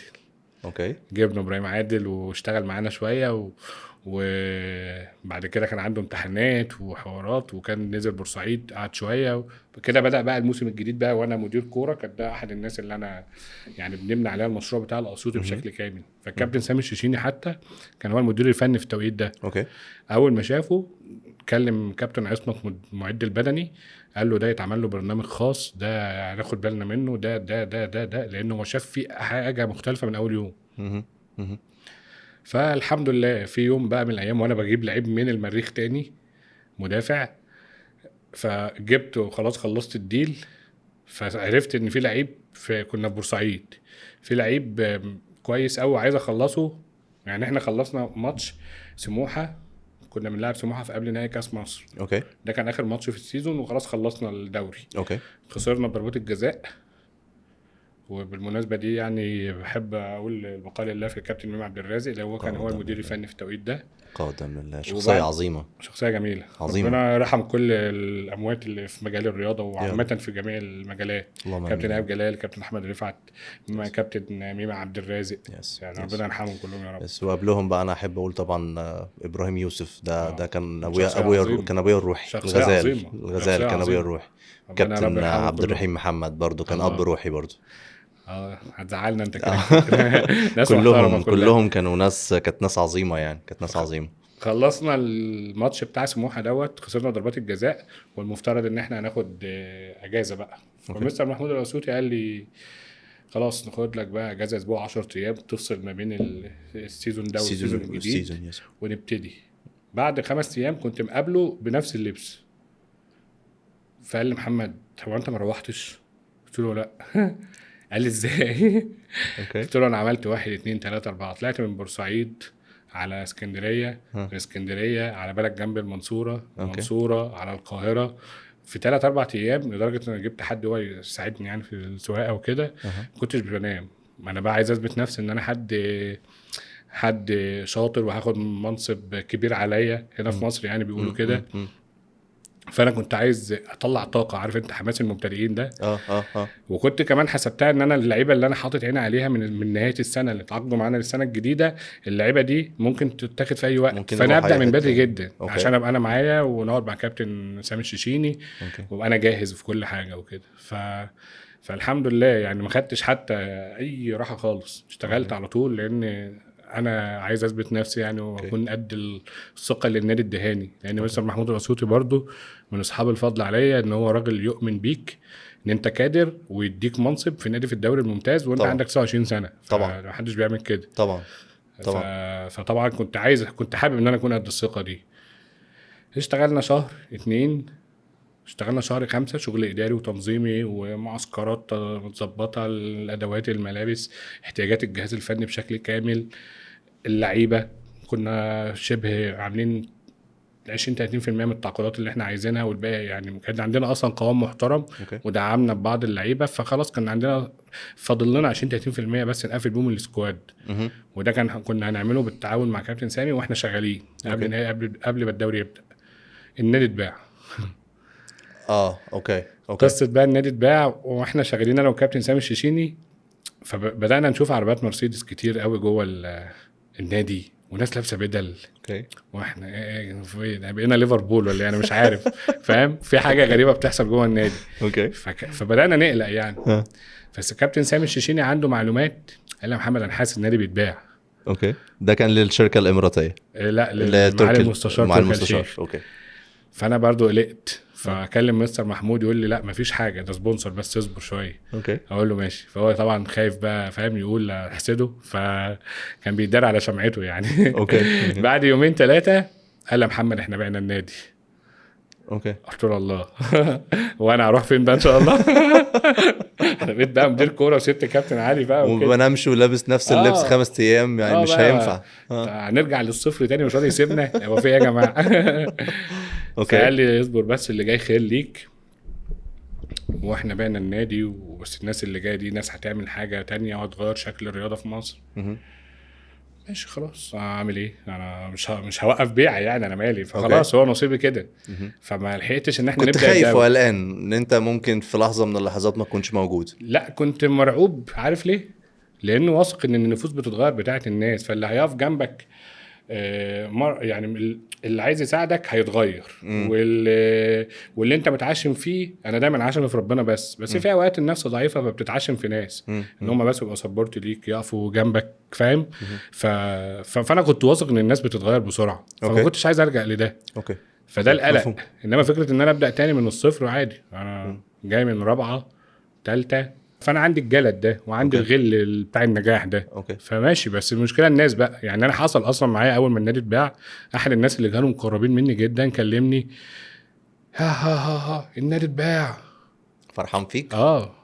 يا عشان انا قلت لي ايه يا عم؟ طب ما تقول كلمه حلوه ولا تسكت؟ انت مش فاهم. طبعا مش هتقول اسمه. لا مش هقول اسمه. ماشي. فانا ده خلاني مثلا ابكي وانا ماشي بقى. الشنط بتاعتي كان معايا العربيه، كل الشنط اللي كانت في منتجع الاسيوطي في العربيه، وهروح بقى اوديها المنصوره، وطول الطريق الصفر ده يا رب مش هيخلص. جالي المكالمه دي قفلت لي الحياه، دست عليك اكتر. قلت حلو ماشي، يعني هحتاج وقت عم اتعافى يعني فاهم. والله العظيم ما كملت توصل للمنصوره جالي تليفون، انت محمد عادل؟ ده قول لي الاول من مين؟ من حد سعودي تبع معالي المستشار. اوكي. انت محمد عادل مدير الكرة في نادي اسيوطي؟ طب بكره عايزينك تقعد معانا في نادي، في اسمه ايه ده، في فندق يعني احد فنادق القاهره. اوكي ماشي. رحت. حسيت بايه الاول؟ مش عارف ده عايزين يقعدوا ياخدوا الملفات ويمشوني، انا مش عارف والله حاجه. اوكي فاهم. فرحت بقى الفندق. الاول كان العاصي محمد العاصي كان هو برضو كان هو خلاص مستر محمود الاسيوطي غالبا عمل له ترشيح، الراجل ده امين، وكابتن حسام البدري اتكلم عنه، فهو بقى مستر تركي معالي مستشار تركي الشيخ قال له تعالى انت هتجيب انت اللعيبه. اوكي. فالعاصي كلمني بعد ما السعوديين دول كلموني وقال لي خليك في القاهره ما تمشيش تروح في حته. اوكي. فقلت له ماشي. فانا رحت تاني يوم الصبح الفندق، قابلت الناس السعوديين قالوا لي انت مكمل معانا ان شاء الله وانت من الناس اللي مستر محمود الاسيوطي اتكلم عنها كويس، فانت ان شاء الله مكمل. جه العاصي بصراحه قال لي انا عايزك تساعدني في موضوع اللعيبه، انت مدير الكوره دلوقتي في الاسيوطي فانت اللي هتخلص اللعيبه. بس احنا جبنا لعيبه كتير قوي، جبنا 17 لعيب غالبا في 20 يوم او اقل كمان، بس انا كنت ملزم ب5-6 لعيبه والباقي العاصي هو اللي بيجيبه، بتوع الاهلي والزمالك، بتوع الزمالك تحديدا ما جبناش حد من الاهلي، ولعيبه تانية جون اللي كان بيجيبها كده يعني. مين جون ادوارد. اوكي. ده كان ايه علاقته بالقصه؟ ما هو مكتب العاصي كان هو المكتب بتاعه، هو اللي بيدير الموضوع ده. يعني محمد العاصي وجون ادوارد هما كانوا البدايه مع اول فتره بيع نادي الاسيوطي واللي تحول لبيراميدز، صح كده؟ كان هما المتسولين عن تعاقدات اللعبه المصريه بالكامل. فانا بقى بصفتي مدير الكوره في نادي الاسيوطي ساعتها كنت انا برضو مسؤول في عدد لعيبه معينه، والشغل بقى بتاع اللعيبه كله، القيد والحاجات دي كلها، الشغل الاداري. قعدت مع السعوديين، حسيت ان انا عندي فرصه لسه ان انا اثبت نفسي يعني. فبعد السعوديين جه كابتن حسام البدري، قعدت معاه كنت اول مره اقابله، فقال لي انت بقى محمد عادل، انت المستر محمود الاسيوطي بيحبك قوي. اوكي. ده قال للراجل انتوا اشتريتوا النادي ب100 مليون، عندك واحد جوه النادي ب100 مليون ما شاء الله. فعمل لي طبعا برزنتيشن يعني بصراحه. فالحمد لله فضل ربنا يعني، ده نتيجه توفيق من ربنا رقم 1. رقم 2 ان انت اجتهدت وعندك نوايا نظيفه، فهو ربنا اللي بيوجهك، يعني خطط ربنا احسن حاجه في الدنيا. ده حقيقي ده حقيقي. فمستر محمود القصوطي لما قال كده ده انطباع جيد عندي، خلى الناس مستعده انها تتعامل معايا. فجم قالوا لي احنا بس فكره مدير كوره، احنا عايزين نجيب حد اسمه، ولا قلت لهم انا صغير في السن اصلا مش فارق معايا. اوكي قالوا لي خلاص انت مدير الفريق. اوكي. فماشي تمام. خلال شهر واحد ما قابلتش المستشار تركي آل لا الشيخ لا في التوقيت ده خالص؟ لا خالص. اوكي. خلال شهر واحد واحنا في المعسكر وتجهيزات التعاقدات وتجهيزات فتره الاعداد وكل حاجه، كنا في اسكندريه في الوقت ده. مهم. كابتن حسام بدري زود لي راتبي 3 مرات. يعني قال لي انت في خلال شهر واحد اوكي قال لي انت راتبك زاد. ومره تانية معالي المستشار لما عرف عني قال لي معالي المستشار زود لك راتبك. ومره ثالثه معالي المستشار كلمني قال لي راتبك زاد، لانه مع هو سمع. المستشار نفسه هو اللي كلمك قال لك راتبك زاد؟ اوكي. هو سمع بقى. طب ما تحكي لي المكالمه دي ايه اللي حصل فيها؟ يعني كان ايه كلمني فراس المؤذن المستشار الخاص بمعالي المستشار تركي آل الشيخ. قال لي معالي مبسوط منك جدا وان انت بتجتهد وان انت شاطر والناس كلها بتثني عليك. اوكي. فراتبك زاد كذا. اوكي مش هتقول طبعا. هقول لك بعد الحلقه. فطبعا ده تقدير من يعني تقدير الهي وتقدير من معالي المستشار، فاهم. انا اصلا كنت الشهر ده واخده اثبات ذات. انا عارف ان مصر كلها نفسها تشتغل في بيراميدز. ده حقيقي. وكابتن حسام كان يقول لي ناس كتير عماله تكلمنا وكده. فانا قلت انا ما املكش غير شغلي. فهو ده اللي هيخلي الناس بقى تشوف. طيب كان ايه البوزيشن تحديدا في وجود العاصي وفي وجود ادوارد وانت معاهم؟ كان ايه البوزيشن بتاعك تحديدا؟ هو العاصي وجون كان ده المكتب، او العاصي تحديدا اللي مسؤول عن التعاقدات كلها. اوكي. دورهم ومعاه جون بيعاونوا. جون بيعاونوا في اللعيبه. اوكي. دورهم بقى هنا خلص. في بقى كابتن حسام البدري رئيس النادي، في كابتن احمد حسن، في كابتن هادي خشبه، وانا بقى موجود. ده وانت موجود. ده المجموعه اللي بتدير النادي. اوكي. لحد شهر 3 أو 2 العاصي بقى مدير تنفيذي في النادي. اوكي. بس انا بكلمك لسه في البدايه. ماشي. يعني انت لسه هذا هنروح له. اوكي بالظبط. فحصل ان خلال الشهر ده الحمد لله فضل ربنا قدرت ان انا اثبت نفسي يعني بشكل كافي، بحيث ان واحد زي كابتن حسام البدري بقيمته الاداريه والفنيه جه قال لي في يوم انت بتشتغل شغل 13 واحد في النادي الاهلي. قال لي انا ما شفتش كده. ما شاء الله. ربنا يوفقك وانت شاطر. واحده واحده بدات اكسب ثقته في الحته بقى الفنيه اللي انا كنت قلت لك عليها. كان يقعد يتكلم معايا، نقعد نتدردش سوا في اللعيبه بقى وفي في التمرين، في حاجات معينه حتى في التمرين. حلو الحمد جدا. لله. فالحمد لله كان الحمد لله خدت دور محترم وخدت صلاحيات محترمه والناس وثقت فيها جدا. أوكي. وحصل ان بقى في تغيير في المدير التنفيذي في شهر 11. جه حد بعد كده مشى في اول شهر 2 جه بعد كده العاصي. فحصل ان في 3 مديرين تنفيذيين خلال سنه. ده ممكن يهز اي منظومه لو انت مش ثابت اداريا. فالحمد لله بفضل ربنا وبفضل الناس اللي كانت شغاله كلها قدرنا نحافظ على القوام والهيكل بتاع النادي. فما حصلش اي اهتزاز اداريه تماما. فالحمد لله. جه بقى العاصي في شهر 2 اشتغل معانا شهر 2 و3 و4 و5 كمدير تنفيذي. فبقى التعامل على طول مع بعض كل يوم في التمرين بنتكلم كتير. بس وبعد السنة ما خلصت الحمد لله اللي أنا كنت شايفها موفقة جدا لينا كمشروع. كسبنا النادي الأهلي مرتين، كسبنا الزمالك مرة وتعادلنا مرة. كان مين مدير فني كذا مدير فني. ابتدينا المشروع بواحد اسمه ألبرتو فالنتين ده برازيلي.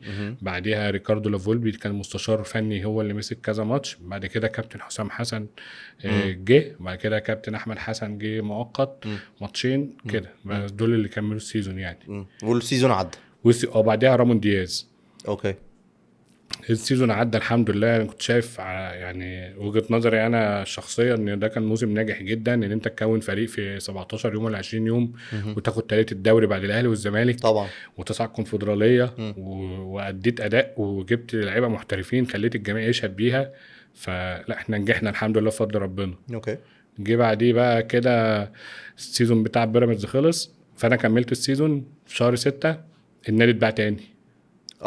فقعدت اقول يا دي ده بقى الشركه الاماراتيه. يعني كل شويه الصفر ده انا مش عارف ايه. مش سايبينك في حالك ومش عارف الناس بتختار النادي اللي انا فيه وتشتريه. طب ما تشتروا نادي تاني يا جماعه. او وشك حلو عليهم. ما لو بيدوني كوميشن ماشي. اوكي. فبس فالنادي اتباع. فطبعا انا برضو اللي كملت. اوكي. كابتن حسام بقى مشى وكابتن احمد مشى وانا بس اللي كملت. فجه ممدوح عيد وهو عارفني كويس من ايام ما كنت شغال في نادي نجوم المستقبل. اوكي. فده وانت كان برضو ليك علاقه بمحمود عيد؟ ممدوح عيد اعرفه طبعا لانه كان صديق شخصي لشهاده طويل. اوكي. فكان بيجي النادي وكان عارف الناس اللي بتشتغل مهم. فهو عارفني بقى، عارف محمد عادل كويس. فطبعا ده اداله يعني خلاه بيطمن، وقال لي انت موجود وانت معانا. اوكي. اشتغلت شهر 6 وشهر 7 وشهر 8. خلال الفترة دي يعني كان معالي المستشار بعت لي قال لي عايزك في اسبانيا. الاول قال لي انا عايزك معايا في شغل، فانا ما ماشي. عرفتش ان انا اعتذر عشان كنت ماسك ملفات كتير جوه النادي. اوكي. بعد كده معالي المستشار قال لي تعالى اسبانيا. اوكي. فقلت له طبعا ده شرف ليا، بس عما اعتذرت كنا مسافرين الكونغو ورجعت، وبعد كده رحنا الجزائر ورجعت. اوكي. في الكونفدراليه. بعد كده خلاص اعتذرت. كان ساعتها اصلا بقى خلاص ولا كنت فيش اتفقت الاول ولا ولا اتفقت ولا اي حاجه ولا خالص. ومعالي المستشار اصلا ما كانش رجع لي تاني خلاص اصلا؟ خالص. طب انت اعتذرت بناء على ايه؟ اعتذرت بقى ان انا خلاص كنت واخد قرار ان انا كده همشي، كده همشي، مش مهم رايح فين، بس كده همشي. خلاص مش عايز تكمل؟ مش هكمل، مش هعرف اكمل. في سبب معين؟ اسباب يمكن شخصيه، منها كان ممكن بعد مده اكتشفت ان هو صح، ومنها اسباب تانية انها كانت غلط. انا كان تفسيري للحاجات معانا غلط، ما اعرفش يعني. بس هو في الاخر قرار شخصي ليا انا بس قلت انا مش هكمل فيه. نفسيا يعني؟ ما شويه ممكن نفسيه يعني حاجه نفسيه، حاجه اداريه يعني. ما خدتش الفاليو او القيمه اللي انت ممكن انا كنت منتظرها. كنت ممكن منتظرها. صح، دي احسن كلمه بصراحه. فقلت لا اعتذر. والناس بتثق فيا وكل حاجه، بس انا ممكن كان عنده طموح ان انا ابقى تايتل معين او حاجه.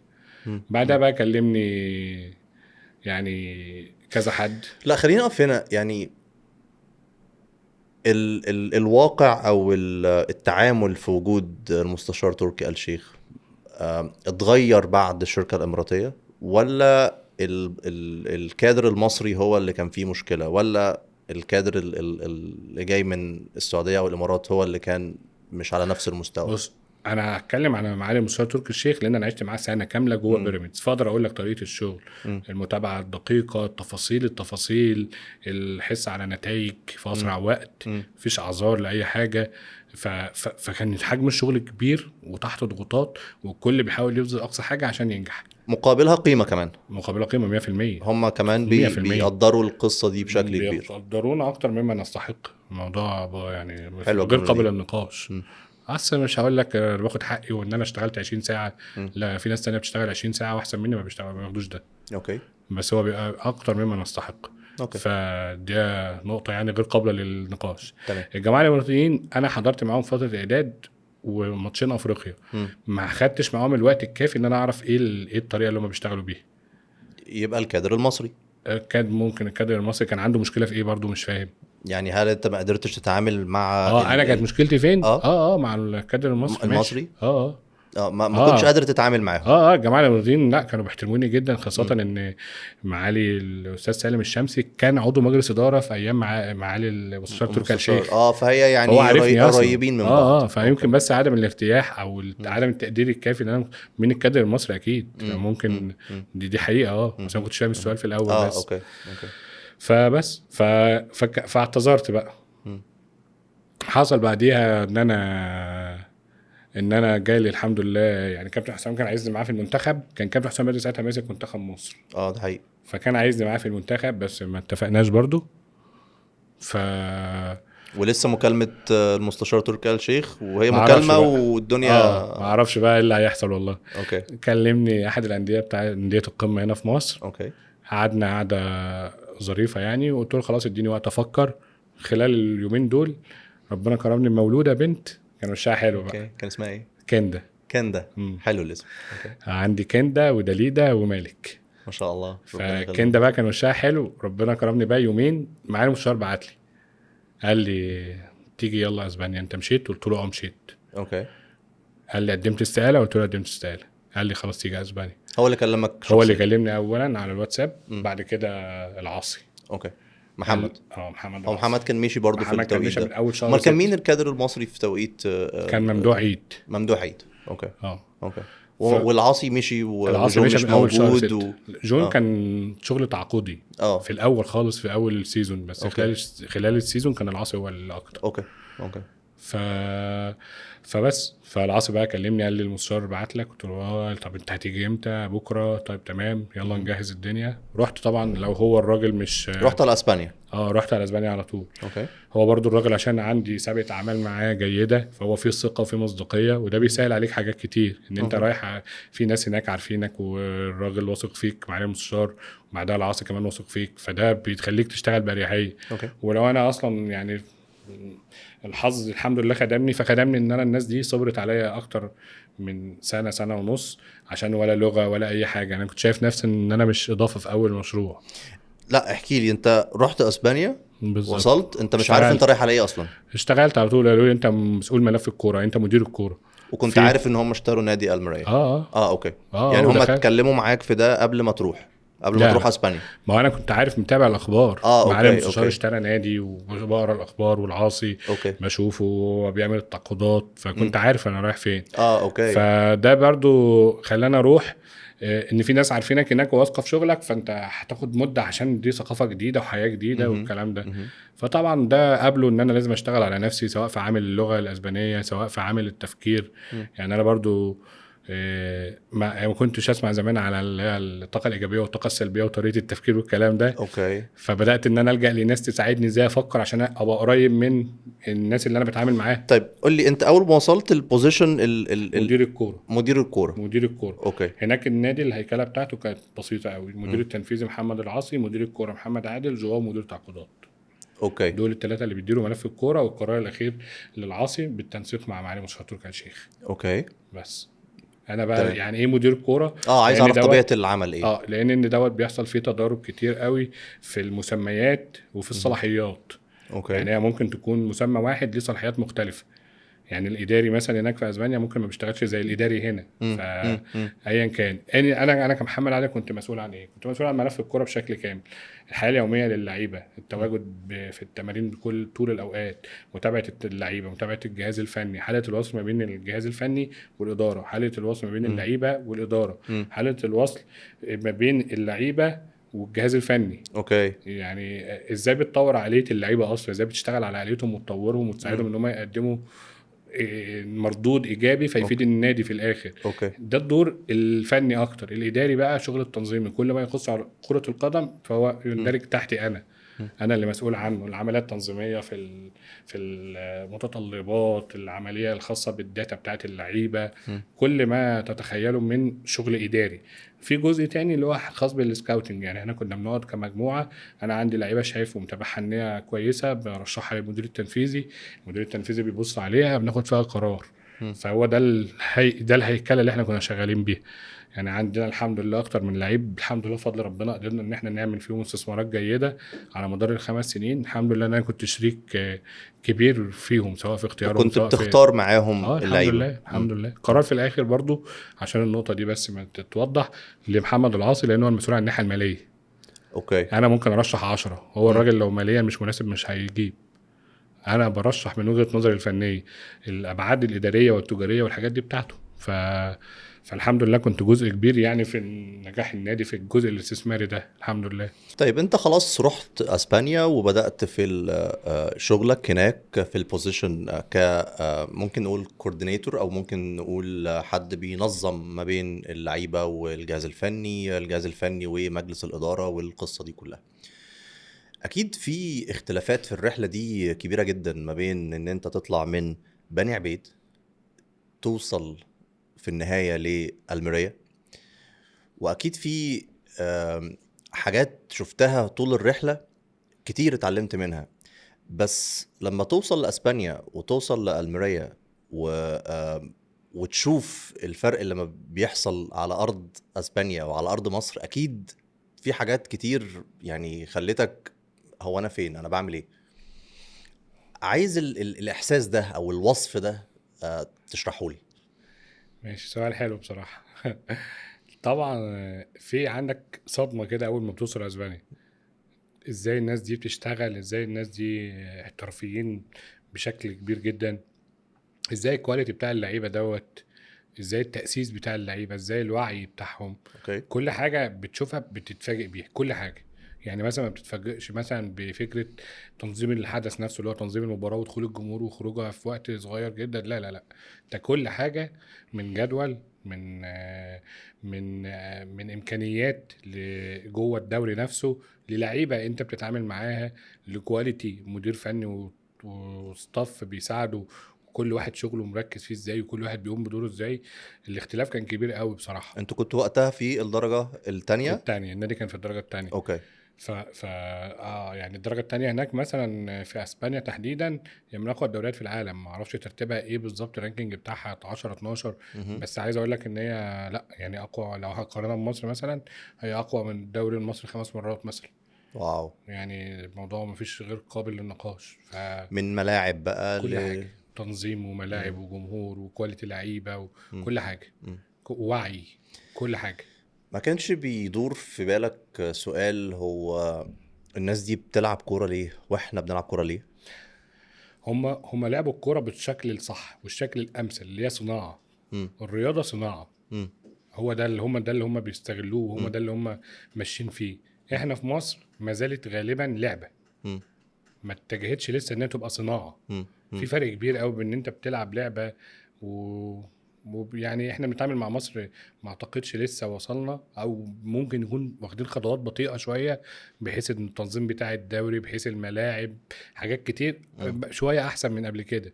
بس في الاخر هم هناك بيتعاملوا مع منتج الرياضه ده ان هي صناعه بتدخل مليارات للدوله، وبتدخل للانديه مم. وبيعرفوا يديروا الموضوع بشكل صح.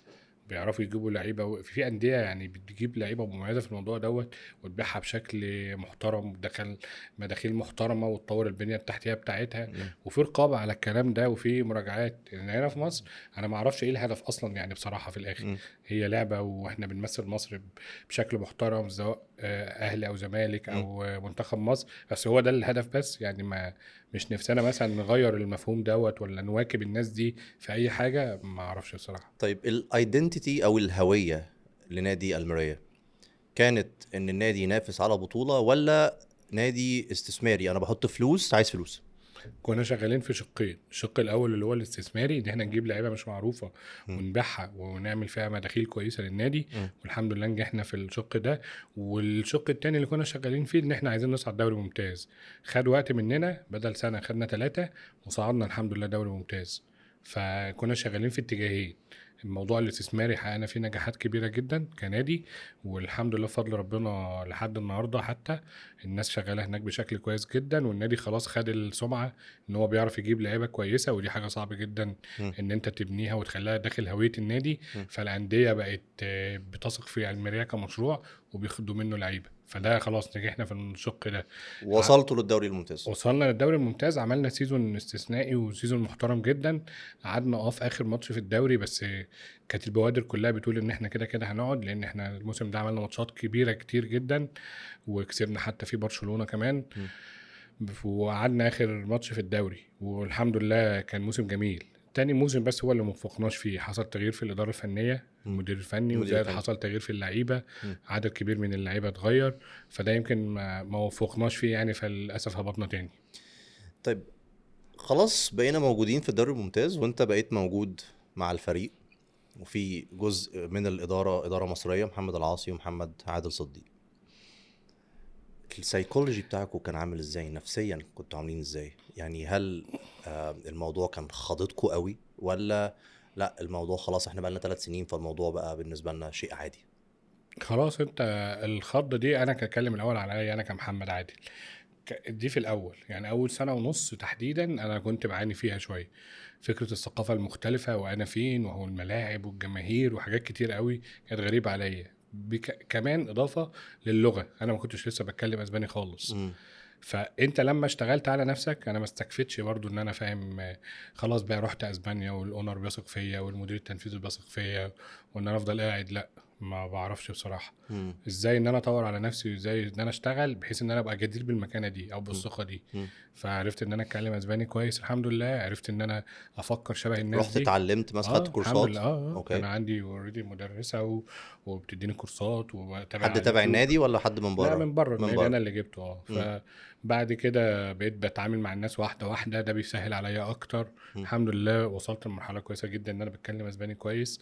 بعدها كمان في اول سنه ونص دي كنت لسه بقرا الدوري ده شغال ازاي، مم. مفاتيحه ايه، نقاط ضعفه ايه، نقاط قوته ايه، بشوف احنا فين. يعني انا فين، يعني انا محمد مم. واقف فين في وسط الناس دي. مم. الحمد لله انت في الاخر الكرة واحده، لغه واحده في العالم كله. مم. الفكر ممكن يبقى واحد، مم. الادوات اللي معاك هي اللي بتختلف، بس في الاخر ده ساعدني ان انا اعرف افكر شبه الناس اللي في اسبانيا، وان انا ابقى عندي النو هاو بتاعتهم هم.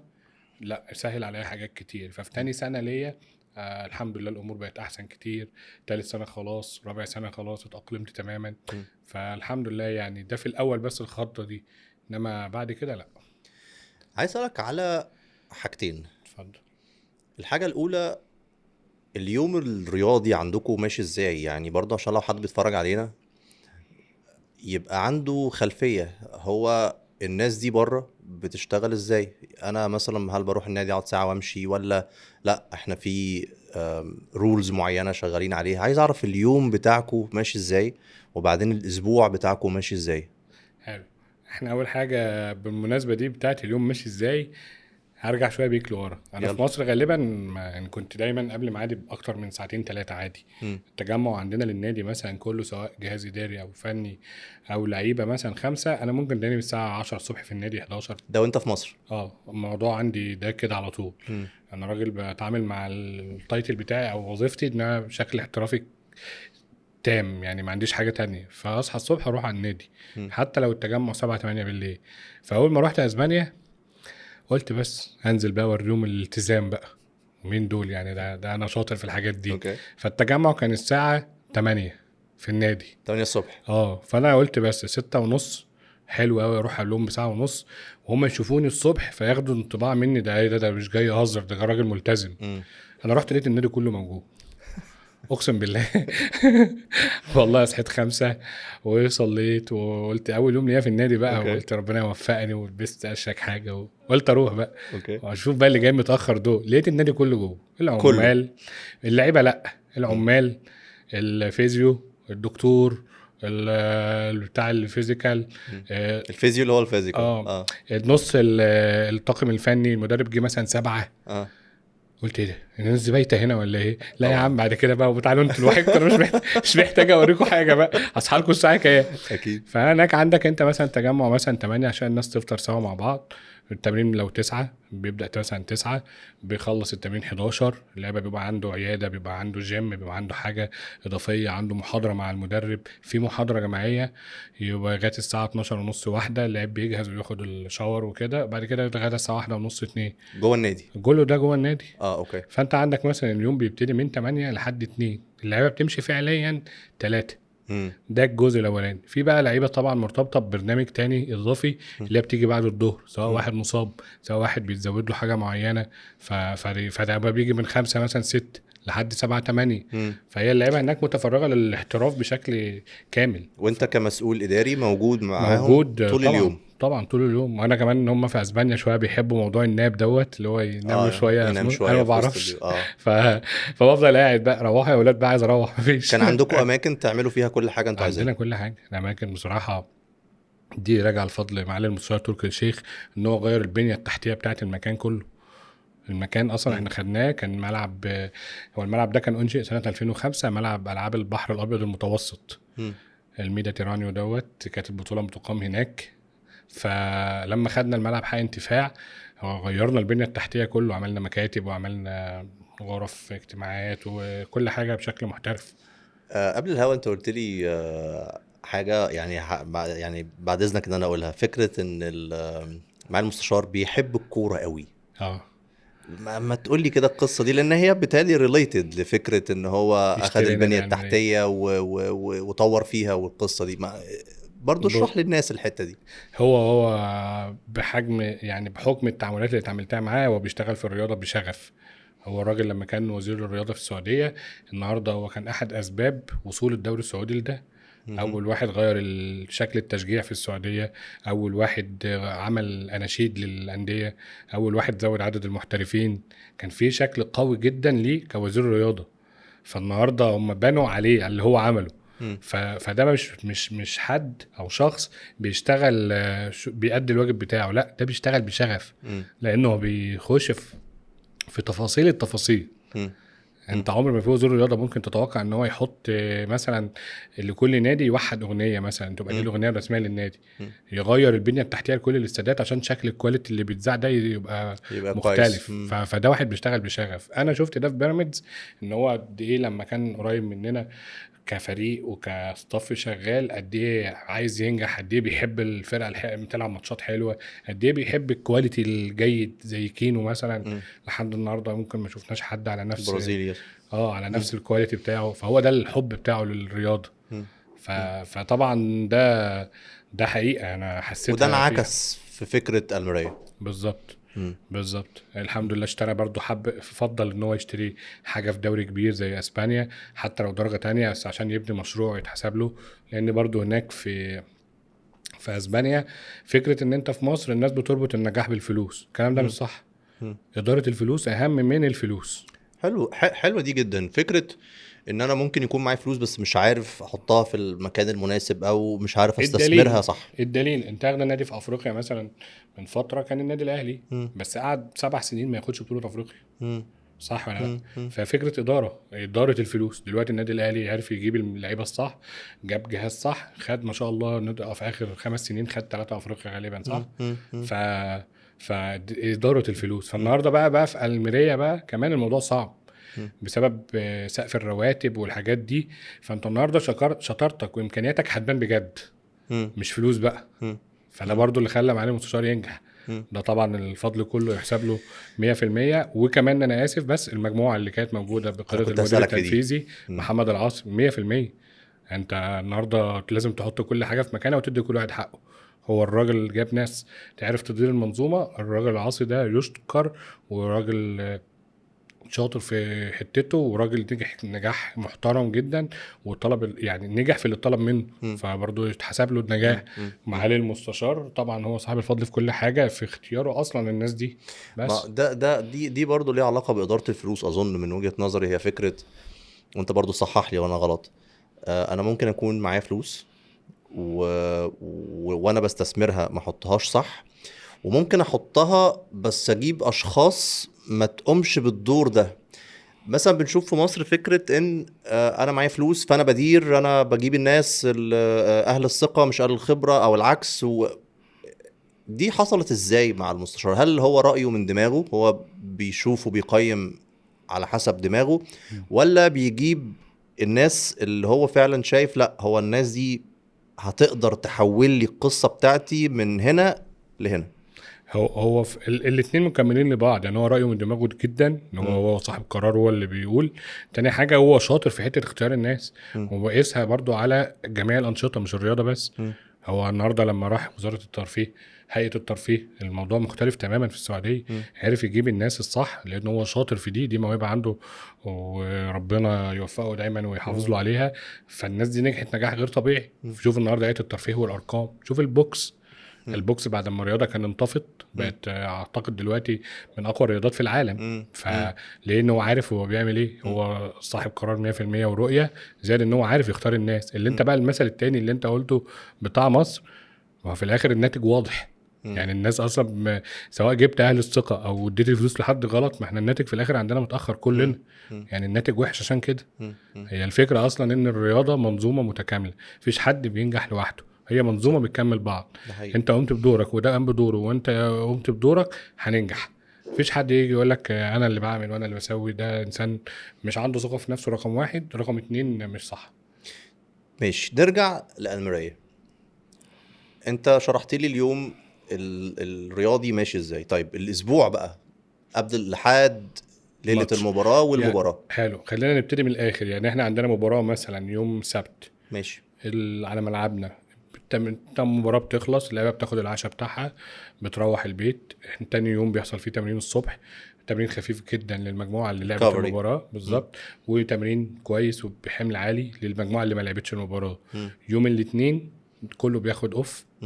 يوم الثلاث بيبدا الاسبوع بالوحده التدريبيه المدرب حاططها، بيبدا في بدايتها ان هو بيحط فيديو عن الماتش اللي فات. يوم الاربع بيبدا يشتغل برضو شغل بدني شويه. الخميس تحضيرا للمباراه اللي جايه مع فيديو. الجمعه تمرين خفيف وكوار ثابته وحاجات زي كده. السبت بقى السفر او نلعب الماتش السبت او الحد. فده اليوم ده اللي معتاد يعني ده على طول. الاسبوع. ده الاسبوع. واليوم بيبدأ من 6 الصبح لحد الساعة 2-3 للعيبة الأساسية، أو اللعيبة المصابة بيكمل بقية اليوم معاهم لحد الساعة 7-8. صح كده؟ كويس. انا بقول لك مثلا يوم بيبدا هناك ازاي، بس انت تعرف هنا حتى في مصر مطالب مننا ان احنا حتى لو مش هنبتدي 6، المطالب مننا ان احنا لو عندنا ميعاد 8 نيجي فيه 8. هي دي فكره برضو يعني. النهارده مثلا التمرين بيبدا في بعض الانديه 9، فالمدرب حاطط 8. انا في حاجه كده عشرتها يعني خلال شغلي وخلال خبرتي هنا في مصر، احس بلاقي ان المدير الفني خايف اللعبه تتاخر، وفي الفعل اللعبه بتيجي 8 وربع 8 ونص، فده اصلا ده في حد ذاته يعني فشل. وده يديك انطباع عن اللاعب. يعني انا كان في احد المدربين اللي اشتغلت معاهم مثلا كان يقول لي كلم اللعيب كده، شوفه وقول له بسرعه عشان ما كابتن ما يخصمش منك. فكنت انا اقول له وانا لسه حتى في بدايه حياتي يعني، اقول له لا، انا عايز اشوف هو هيجي لوحده متاخر ولا هيجي في واحد في ميعاده. ما ده بيديني انطباع عن العقليه اللي انا بتعامل معاه. فان هنا في مصر احنا مش عايزين نبقى اسباني، لا، احنا عايزين نعمل حاجه محترمه، عايزين نبقى كويسين ملتزمين، عايزين نقدم كواليتي كويس بس. فانت لو طالب منك 8 تعالى 8، لو مطالب منك تنام بدري نام بدري. عندك طول الاجازه اخرج فيه، عندك اليوم الدي اوف اخرج فيه. بس هنا عندنا لسه في مفاهيم كتير محتاجه تتغير. هتتغير ازاي؟ لما الناس الصح تتحط في الاماكن الصح بس. تفتكر ان المشكله في اللاعب ولا المشكله في الاجهزه الفنيه ولا الاداره؟ منظومه. طب تحل ازاي؟ نحلها ازاي دي؟ هي هنفصل المناظيم يعني. الانديه كل انديه منظومه. في عندك انديه ناجحه وماشيه بشكل كويس ومحترم، ممكن تاخدها مثال. احنا هنا في مصر بنحب التقليد، كوبي باست، اللي هو ده نجح فانا اشوفه بيعمل عمل ايه. اوكي. فاحنا لسه في مصر يعني في مفاهيم كتير لسه ما ترسختش عند الناس. فكره المدير الرياضي تحديدا لسه في مصر جديده. لما هتبدا تكتسب مصداقيه عند الباقي فهتبدا تجيب ناس صح. فساعتها ممكن تلاقي ناتج ان في فعلا منظومه احترافيه داخل كل نادي، كل واحد عارف دوره ايه، مفيش تخصص في تضارب. فساعتها ممكن. انما انا ما اعرفش بصراحه ده يعني تفتكر ان ممكن المدير الرياضي يكون هو الحل الامثل شويه نوعا ما، ان هو اختاروه صح؟ ما انا دلوقتي برضو يعني في احد الانديه الكبيره في مدير فني مثلا بقى مدير رياضي، مش مقتنع بصراحه. مش عارف يعني. طب انت مؤهل ايه مثلا؟ انا مش عارف بصراحه. يا رب ينجح، بس خليك بقى مدير رياضي، ما ترجعش تاني مدير فني يعني. فاهم اقصد ايه؟ بنشوف كمان حتى يعني مدير رياضي ومحلل ومنسق وعضو لجنه فنيه وعضو لجنه اخباريه للاسف. فانت النهارده 15 بوزيشن في نفس الوقت. ده مش صح تماما. انت النهارده لما تعرف تختار صح وحد مؤهل صح يعني اكيد المنظومه هتمشي بشكل صح.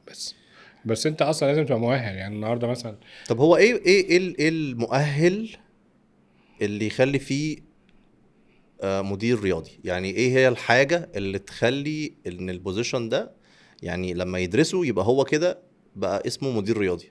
بص، عندك انت اولا عندك الجزء اللي هو الشخص اللي هو انت لو انت كنت لاعب مثلا على جميع المستويات، سواء درجة ثالثه تانية اولى محترف منتخب بره مصر، كل حاجة دي هتفيد لك انت كشخص. ده رقم واحد. الخبرات ده رقم واحد. تاني حاجة المؤهلات التعليمية بتاعتك ايه. انت درست ايه. انت لو درست اصلا مدير رياضي يعني ايه هتعرف انت محتاج تدرس له ايه. محتاج تدرس مثلا جزء اداري، محتاج تدرس جزء فني، محتاج تدرس جزء عن الميديكال اللي حته الطبيه، ولازم تعرف من كل شيء. انما تاخد عنصر من كل حاجه يأهلك بس ان انت تعرف تختار الناس الصح. يأهلك ان انت النهارده كمدير رياضي تعرف تختار دكتور. يأهلك ان انت تعرف تختار اداري، تعرف تتكلم معاه في الاداريات. ليك ايه عليك ايه، بتنظم ازاي، بتمشي شغلك ازاي. فاهم؟ فانت النهارده لو انت مش عندك ده مش هتعرف تختار اصلا صح. فانت النهارده محتاج تدرس شويه لازم نؤمن بالعلم، لازم نؤمن بالتخصص، لازم نؤمن بالطموح بتاع الشباب. خد بالك والله مصر فيها ناس كتير قوي قوي جدا. ممكن يكون هم حظهم لحد دلوقتي مش في المكان الصح. م. بس هو مصر فيها ناس كتير جدا مؤهله.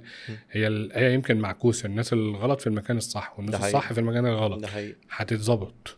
خليك دايما عندك ايمان في قدراتك، وعندك ايمان في ربنا. ايمان في ربنا رقم واحد، وبعد كده ايمان في قدراتك. هتتظبط وهيجي لك وقتها. طيب عايز اخد منك حته عشان في سؤال انا عايز اساله لك، بس الاول لو انت النهارده في حد بيتفرج على محمد عادل صديق، تقول له ايه عشان يكون مدير رياضي؟ ايه الطرق او ايه الاساليب او ايه الطريق اللي ياخده عشان يبقى مدير رياضي؟ دلوقتي الدنيا بقت اسهل كتير. انا مش هبقى مكلف عليك، يعني مش هقول لك سافر واعمل معاشات واطلع بره وخد كورسات من بره. لا، ابدا من جوه. شوف مين كادر شاطر هنا في مصر، اتعلم منه واساله. الناس الشاطره دايما ما بتبخلش، دايما بتبقى عايزه تساعد وبتبقى فرحانه. للاسف اللي ما عندوش ثقه في نفسه ومش شاطر، هتلاقيه هو اللي قافل على نفسه ومش عايز يعرف حد حاجه ما بيردش عليك عشان يقول ان مثلا. هو كده قوي فانت جدا. النهارده انت شاب لسه بتبني حياتك، اعرف، اقرا، اطلع على شوف. في عندك اصلا في اشهر سبورتس دايركتور في العالم، منشي اللي هو دلوقتي في استون فيلا، ده عامل كورسات على اليوتيوب. خش اقرا، شوف الراجل ده بيشتغل ازاي وتعلم منه. اوكي. احضر محاضرات في الاداره الرياضيه، اسمع لدكاتره كتير مختصه في المجال، اسمع لناس عندها تجارب سابقه ونجحت، فتعرف تسمع منهم ايه يفيدك. فالنهارده عندك كمان في دبلومه الفيفا هنا في مصر، في ابدا خطوه خطوه جوه مصر، ما تكلفش نفسك. فكره المعايشه اصلا، انت لو رحت وعملت معايشه جميله وحلوه وكل حاجه، بس انا عندي قاعده مؤمن فيها: اللي ما ينجحش في ظروف صعبه عمره ما ينجح في ظروف سهله. ده حقيقي. يعني انا لو ربنا ما كرمنيش وتميزت في بني عبيد، عمري ما هنجح في اسبانيا. صح. لان انا يعني نجحت تحت ضغوطات، في صعوبات. فالمناخ لما بقى سهل عندي بقيت ببدع، فاهمني؟ فالنهارده انت عندك مثلا اروح مثلا فكره ما بحبهاش بصراحه، الناس تقول لك انا هعمل معايشه مش عارف مع كذا. يا باشا ده بيدرب دي بروين، ده بيدرب اجويرو، ده بيدرب ايتو. انت هترجع هنا تدرب مين؟ هتدرب مين؟ صح. انت بقى ما انت لازم تربط، فاهم اقصد ايه؟ مفيش توازن ما بين اللي انت رايح تتعلمه بس هم واللي انت جاي شايفين ان هي تدرسه. مثلا دي حته ماركتنج كويسه فبيشتغلوا عليها وخلاص. ده كان في معايشه في كذا. ده انا اللي في 5 سنين 6 سنين في اسبانيا جوه الدوري الاسباني عمري بقول كده، لان كل كيس ليها طريقه. انت قعدت كام سنه في اسبانيا؟ 6 سنين 5 مواسم ونص. فما بقولش كده انا استفدت بس يعني اما اجي اتعامل هنا هشوف ايه الانسب لي هنا واعرف اتعامل بيه، فاهم؟ بس مش هطبق مثلا حاجات معينه كانت هناك لان لا تتناسب مع عاداتنا، مع ثقافتنا، مع حاجات كتير، فاهم؟ فبس الفكره انت بقى عندك النو هاو. بس طيب انت رحت ليبيا، كنت بتدرس دبلومه المدير الرياضي، اعداد المدير الرياضي المحترف. أوكي. تابع للاتحاد الليبي لكرة القدم. والله تجربة جميلة بصراحة. اشكرك ان انت اصلا يعني اتكلمت عنها. والله يوم في شركة وسيطة، شركة خدمات رياضية اسمها الريان، شركة محترمة. هي الوسيطة، هي اللي تابع للاتحاد الليبي اللي كانت بتنظم الحدث. فالشركة دي كلموني قالوا لي الاتحاد الليبي بيعمل دورة في اعداد المدير الرياضي المحترف. قلت لهم يا جماعه انا مش دكتور ومش محاضر. اوكي. فقالوا لي لا، احنا عارفين انت مين وعارفين انت شغال ايه وعارفين انت اشتغلت ايه قبل كده ووصلت لفين، فاحنا محتاجينك انت تيجي تنقل لنا التجارب دي. كمان على حظ الحلو يعني كان في الدكتور اشرف الميداني، دكتور الاداره الرياضيه المعروف يعني طبعا. واحد الدكاتره في دبلومه الفيفا. فالراجل اللي هو اثنى عليا جدا، قال لهم محمد شاب كذا كذا ويا ريت تيجي. فطبعا هو كلمني وقال لي تعالى معايا وهتبقى تجربه كويسه. لما رحت هناك فوجئت ان عندهم استعداد كبير جدا للتحسن وللتطوير. فوجئت ان في احسن اسامي في الكره الليبيه كانت موجوده قاعده بتسمع، زي كابتن احمد سعد، اشهر لعيب في غالبا بعد طارق التايب طبعا. كابتن نادر كارة طبعا. اسامي كلها كبيره، مش عايز انسى حد بس. و25 مشارك في بنغازي و25 مشارك في طرابلس، يعني 50 فرد. انت عملتها هنا وهنا يعني؟ رحت هنا وهنا. اوكي. 4 ايام هنا و4 ايام هنا. اوكي. ففوجئت بصراحه، والناس اسامي كبيره ومحترمه كلها عندها قابليه للتعليم. دي بقى يعني خلتني ازعل شويه من مصر بصراحه. ان عندنا في مصر الناس بتكتفي بالاسم. والله انت لعيب جامد واحنا بنحبك وبنحترمك كلعيب، بس انت قدراتك كلعيب انت لسه ما بقتش مؤهل لحاجه. بس بيستكبر ان هو يتعلم. فاهم؟ مش كلهم، القاعده مش على الكل، بس انا بختص اللي هو مش بيتعلم، لو ما طورش من نفسه، لو ما خدش كورسات زياده، لو ما عملش احتكاكات واكتسب خبرات فعليه، ولو ما عملش تدرج حتى في الوظيفه بتاعته، ده انت عندك مشكله. انت اسمك ده ما احناش جايبين كاس عالم 20 سنه يعني، ده ولا حقيقي. احنا في الاخر يا جماعه مصر خدنا كاس افريقيه وبعدها الكره وقفت، الكرة وقفت ده ما حقيقي. مشيتش. ده فانا حقيقي. اقصد امال احنا بقى لو اسبانيا بقى مثلا، لو بيكي وبيقول الناس اللي خدت كاس عالم والكلام ده، كان ايه اللي هيحصل؟ والله انا هكمل على كلامك. كان معايا احمد عبد الرؤوف مدرب نادي مم. الزمالك، وقال لي احنا كل طموحنا ان احنا نوصل لكأس العالم. هي نفس الفكرة، احنا يعني طموحاتنا يعني مقارنة باللي بيحصل بره او اللي بيحصل في اي مكان تاني للأسف بحس ان هي محدودة جدا جدا، مع ان عندنا اللي يوصلنا لأبعد من كده بكتير جدا، وطموحاتنا تبقى اكتر من كده بكتير جدا. أيدك الرأي 100%. وتاني، عندنا كوادر، أنا هتكلم عن المجال الرياضي اللي أنا شغال فيه، عندنا كوادر في مختلف المجالات، طبية، فنية، إدارية، هايلة هايلة والله العظيم.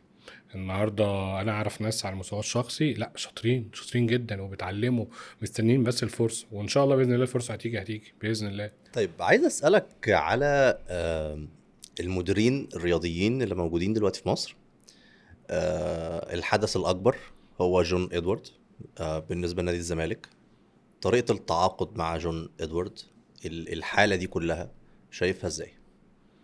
والله مبسوط منها جدا، واتمنى ان هي تنجح، لان ده هيفتح مجال كبير جدا في باقي الانديه، ان الناس تثق في المدير الرياضي بشكل عام، وهياخد الصلاحيات اللي المفروض ياخدها، فاللي هي هتساعده على النجاح.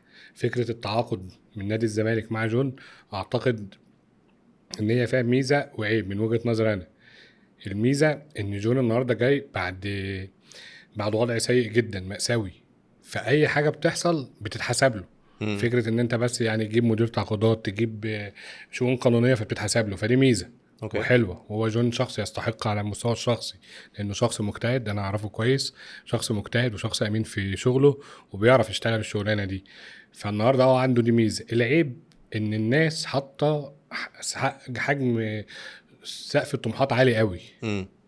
يعني انت النهارده خدت الصلاحيات اللي انت عايزها، وخدت اللي انت عايزه، كل حاجه. فاحنا النهارده مستنيين سقف طموح كبير. انت نادي الزمالك اصلا في ظل اسوأ الظروف بتنهي بكاس بكونفدراليه. فهل هو ايه البلان اللي جون حاططها مع المجلس؟ لان المشروع بتاعه اكيد هيحتاج وقت. فهل هو سنوي؟ هل هي سنتين؟ هل هي 3؟ هل هو لو جاب مثلا كونفدراليه فده نجاح؟ مم. هل هو اصلا لو رجع مركز تاني في الدوري فده نجاح؟ مم. فهو ده المجلس هو اللي يقول. انا وجهة نظري في الجزء اللي يخصني مثلا، سواء كحد اشتغل في الرياضة او كمشجع، لا انا حابب التجربة جدا واتمنى انها تنجح طبعا. مم. مم. وشايف إن الطريقة التعاقدية بالنسب بكل شيء، شايف إن هي يعني. بص، الكلام ده بصراحة كلام إعلام أكتر ما منه مم. واقع. يعني أنا النهاردة بندرس كلنا حالة ما عندناش أي أصلا إثبات بيها أو إثبات دليل. بيها، أنا ما عندناش النهاردة معلومة بيها. بالظبط كده، أنا النهاردة لو نادي الزمالك طلع قال أنا اتعاقدت بالطريقة 1 2 3، سواء مع جون كشخص أو كشركة أيا كان، أنا ممكن ساعتها أدي تعليق من وجهة نظري. مم. إنما بدل هو ما قالش، خلاص المنظومة ماشية نقطة والدنيا مهمة ماشية. جدا. لأن برضو يعني أنت خد من الموضوع ده نقطة إحنا بنبني عليها مصر، هنبني قصدي عليها حاجات كتير قوي في مصر. مم. نسمع كلمة، نعمل نبني قصة، عليها. ناخد آراء، ناخد أكشن. طب في الآخر المصدر إيه؟ إحنا للأسف هنا عندنا مشكلة، إن إحنا ما بندورش على المعلومة. مم. إحنا مثلا اتقال كذا، فيها هتلاقي 50% مش وراها، 25% خاف إن هو يخالف الرأي فهيبقى تابع، 25% ممكن 12 منهم مش شاغل باله، 12 ونص مش شاغل باله، 12 ونص هيدور على المعلومة. صح. صح. فأنت النهاردة بس هو لما تيجي تقارن النادي الاهلي مثلا بنادي الزمالك في فكره، هو نادي الزمالك كحجم والنادي الاهلي هم اكبر حاجتين في مصر، اكبر اتنين في مجال الكوره في مصر. تمام. هل دول محتاجين ان حد من خارج الاطار يخش يشتغل جوه النادي ده ويطور فيه ويعمل فيه، ولا مثلا هل انت شايف ان مثلا النادي الاهلي ممكن يعمل حاجه زي كده؟ خليك صريح. هي صريح اصلا، يعني دي حاجه ما تقلقش هل منها دي هل شايف النادي خالص. الاهلي ممكن يعمل حاجه زي كده؟ ما هو الكابتن محمد يوسف مثلا دلوقتي مم. ما هوش مدير رياضي، بس هو مدير رياضي. ما انا مش عارف هم شايفين مثلا ايه هو هيقدر يضيفه في الحته دي، ما اعرفش. بس في الاخر جون مثلا لو بتتكلم ان هو خارج المجال، هو مش خارج المجال. هو راجل عنده حجم مثلا خبرات تراكميه ما يقرب من 10 15 سنه. اكثرها تعاقديه مع لعيبه. بالظبط بقى، يبقى هم وظفوه ايه؟ مجلس الاداره اللي يسال عليه. يعني انت مم. بقى شايفه مدير رياضي شاطر ولا مدير تعاقدات؟ مجلس الاداره اللي يجاوبك.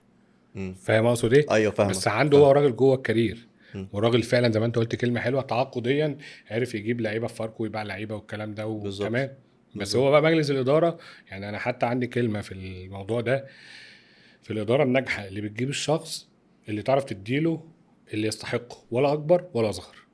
مم. انت شاطر في ده فهتيجي تاخد ده، مم. انت شاطر في قد كده هتاخد قد كده. مم. انما الاداره مثلا ما تجيبش واحد شاطر وتنزع منه صلاحيات، هيفشل. صح. ولا تجيب واحد شاطر في حاجه وتديله اكبر، هيفشل. صح. فهي ده شغله الاداره بقى، صاحب مم. القرار اللي مسؤول اللي هيحاسب في الاخر. فانت برضو لو بتتكلم عن تجربه الزمالك، لا هو جون واحد جوه الكارير. ماشي. تختلف بقى على التايتل انا وانت براحتك، بس هو الاداره هي صاحبه القرار، مم. هي اللي هتحاسب عليه.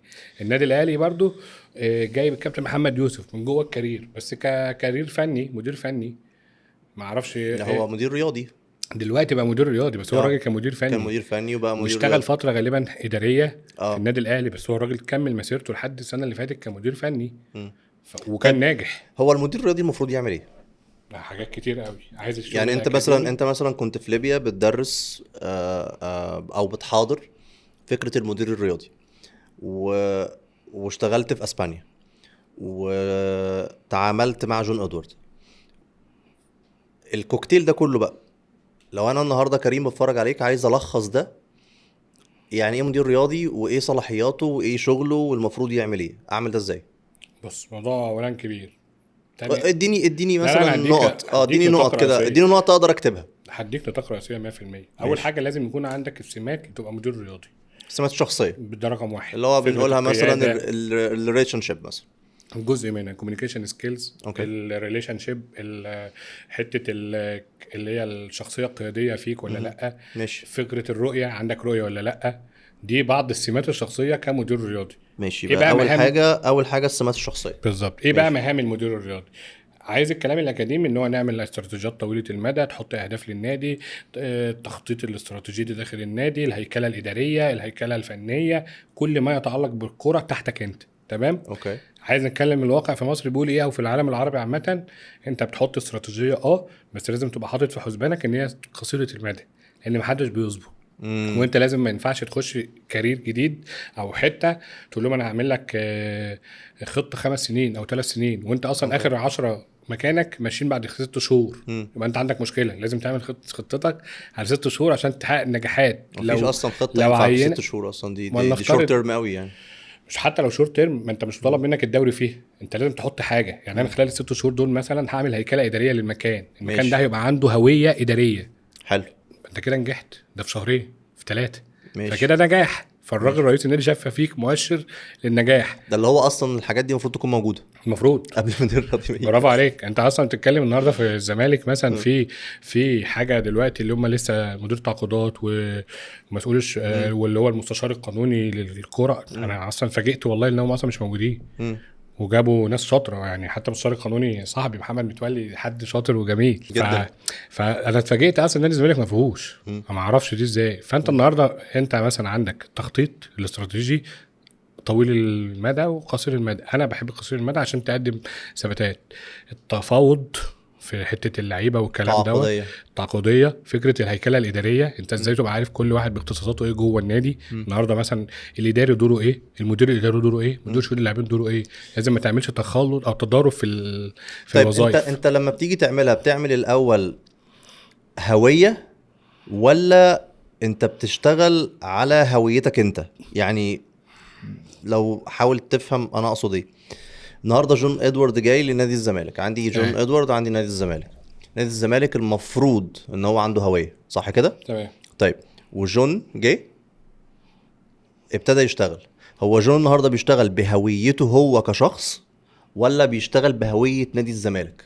انت عندك هويه اداريه وهويه فنيه. ماشي. تقصد ايه فيهم؟ الهويه الاداريه كله. انا النهارده مثلا الهويه بتاعتي مثلا، فلنفترض ارسنال 2020 بيحضر فرقه عشان بعد 4 5 سنين يكون موجود وبينافس على البطوله، بعد تمام. ما كان في 2020 بينافس على الهبوط. فانا النهارده عندي الهويه اللي كانت كمان قبلها، فكره ان انا بعمل فرقه ببيع وبشتري بكسب فلوس، فدي هويه. مثلا عندي هويه ان انا بنافس على البطولات، دي هويتي. مثلا الاسماعيلي هويته الكره البرازيليه، الكره الحلوه. كل واحد عنده الهويه بتاعته. فالنهارده نادي الزمالك، هل هو عنده هوية ولا ما عندوش؟ وجون لما يجي هيشتغل بأنهي فكر ان انا هخش زي ما انت قلت، انا داخل انافس ولا انا داخل برتب الاول، ولا لأ؟ طب كل ده هيحصل ازاي؟ ازاي هفصل بص، ما بين الاتنين؟ ابعد خالص جون والزمالك، خلينا نتكلم بشكل عام. ماشي. بمعنى ايه؟ انت لازم يبقى عندك اصلا مرونه كمدير رياضي الشاطر. ماشي. بمعنى ايه؟ ان انت مش هتعرف تمشي الانديه كلها على هويتك انت. اه. فلازم يبقى عندك من المرونه ومن العلم انك تعرف تركب او تكمل الهويه بتاعت النادي ده. ماشي. يعني انا النهارده النادي الاسماعيلي مثلا حتى تحت اسوأ الظروف هو معترف ان عنده انه بيلعب كوره حلوه. اه. طبعا ما بعدش بيلعب كوره حلوه بقاله 10 سنين، مش بس موجود. ماشي، بس اه. هو لسه ما زال معروف عنه كده. انا كمدير رياضي مش هعرف ان انا اجي اجيب مدرب بيلعب دفاع بس مم. تحت الكرة طول الوقت وما مم. بيهاجمش. هقول لك على حاجه، هتبقى ده ضد الهويه. مم. فانت ازاي عندك اللي هي العلم والمعرفه انك تأقلم نفسك على ده؟ مم. وبتختلف من شخص لشخص. في شخص لا انا واحد اتنين تلاته يتناسب معايا ولا لا، مم. وفي واحد تاني لا انا عندي ده، اعرف اعمل ده، اعرف اجيب انا بحب انا كمحمد عادل بحب الكره الهجوميه مثلا، بحب العب على بطولات مم. حتى لو ما عنديها صغيره. بس في الاخر ما انا منطقي هبقى مش ده التارجت رقم واحد عندي، بس التارجت ان انا انافس مم. اوصل لدور الثمانيه لو انا في نادي صغير مثلا. مم. لا اوصل لدور الاربعه، ما ده برضو بخلق حاجه جوه النادي، يس. بزرع فيه هويه جديده. يس. فالنهارده حسب الشخص. الهويه الاداريه، في شخص برضو كذلك بيحب الاستقلاليه في القرارات والمركزيه، وفي شخص لا بيحط منظومه، المنظومه دي بتخدم كلها عليه، او ده عارف دوره ايه، ده عارف ماشية دوره ايه، لوحدها كل ماشيه يوم لوحدها. زي ما هي. كل واحد عارف دوره ايه. فهي باختلاف الاشخاص. مم. النهارده مثلا منظومه مونشي غير لويس كامبوس بتاع باريس سان جيرمان. مهم. ده حاجه وده حاجه، مهم. مهم. صح ولا لا؟ اه طبعا. ده بيحب مدرسه، ده بيحب مدرسه، طبعا. ده بيحب طريقه مدرب معين مثلا. مهم. انا بدي بس على فيبقى سبيل كده المثال. هنا نادي الزمالك هتتحول هويته ان هي تبقى هوية جون ادوارد، مش هتبقى هوية نادي الزمالك، صح كده؟ ما انت مش عارف، انت فهمت كده من كلامي؟ لا انا انا بسألك. ما اعرفش ما انا برضو بقول لك نادي الزمالك جون 100% داخل عشان يحقق مهم. بطولات. فكده ده تكميلا لنادي مهم. الزمالك مهم. وهويته، مهم. ان هو كده كده هياخد بطولات اكيد. 100%. اكيد. هياخد كاس، هياخد فدراليه، هياخد دوري. فده كده هو راجل ماشي على الهدف ده تمام. اوكي. الهويه الاداريه بقى، هو ده اللي انا هم بتكلم فيه. اه. الاداره، ما انا هقول لك انا الاداره سمحت له ان هو يبقى هو عنده المركزيه في اتخاذ القرار، مم. خلاص يبقى هي دي الهويه بتاعت الاداريه في اتخاذ القرار. اوكي. طيب، عايزك تنهي معايا الرحلة بتاعتك بقى من بني عبيد للميريا الاسباني.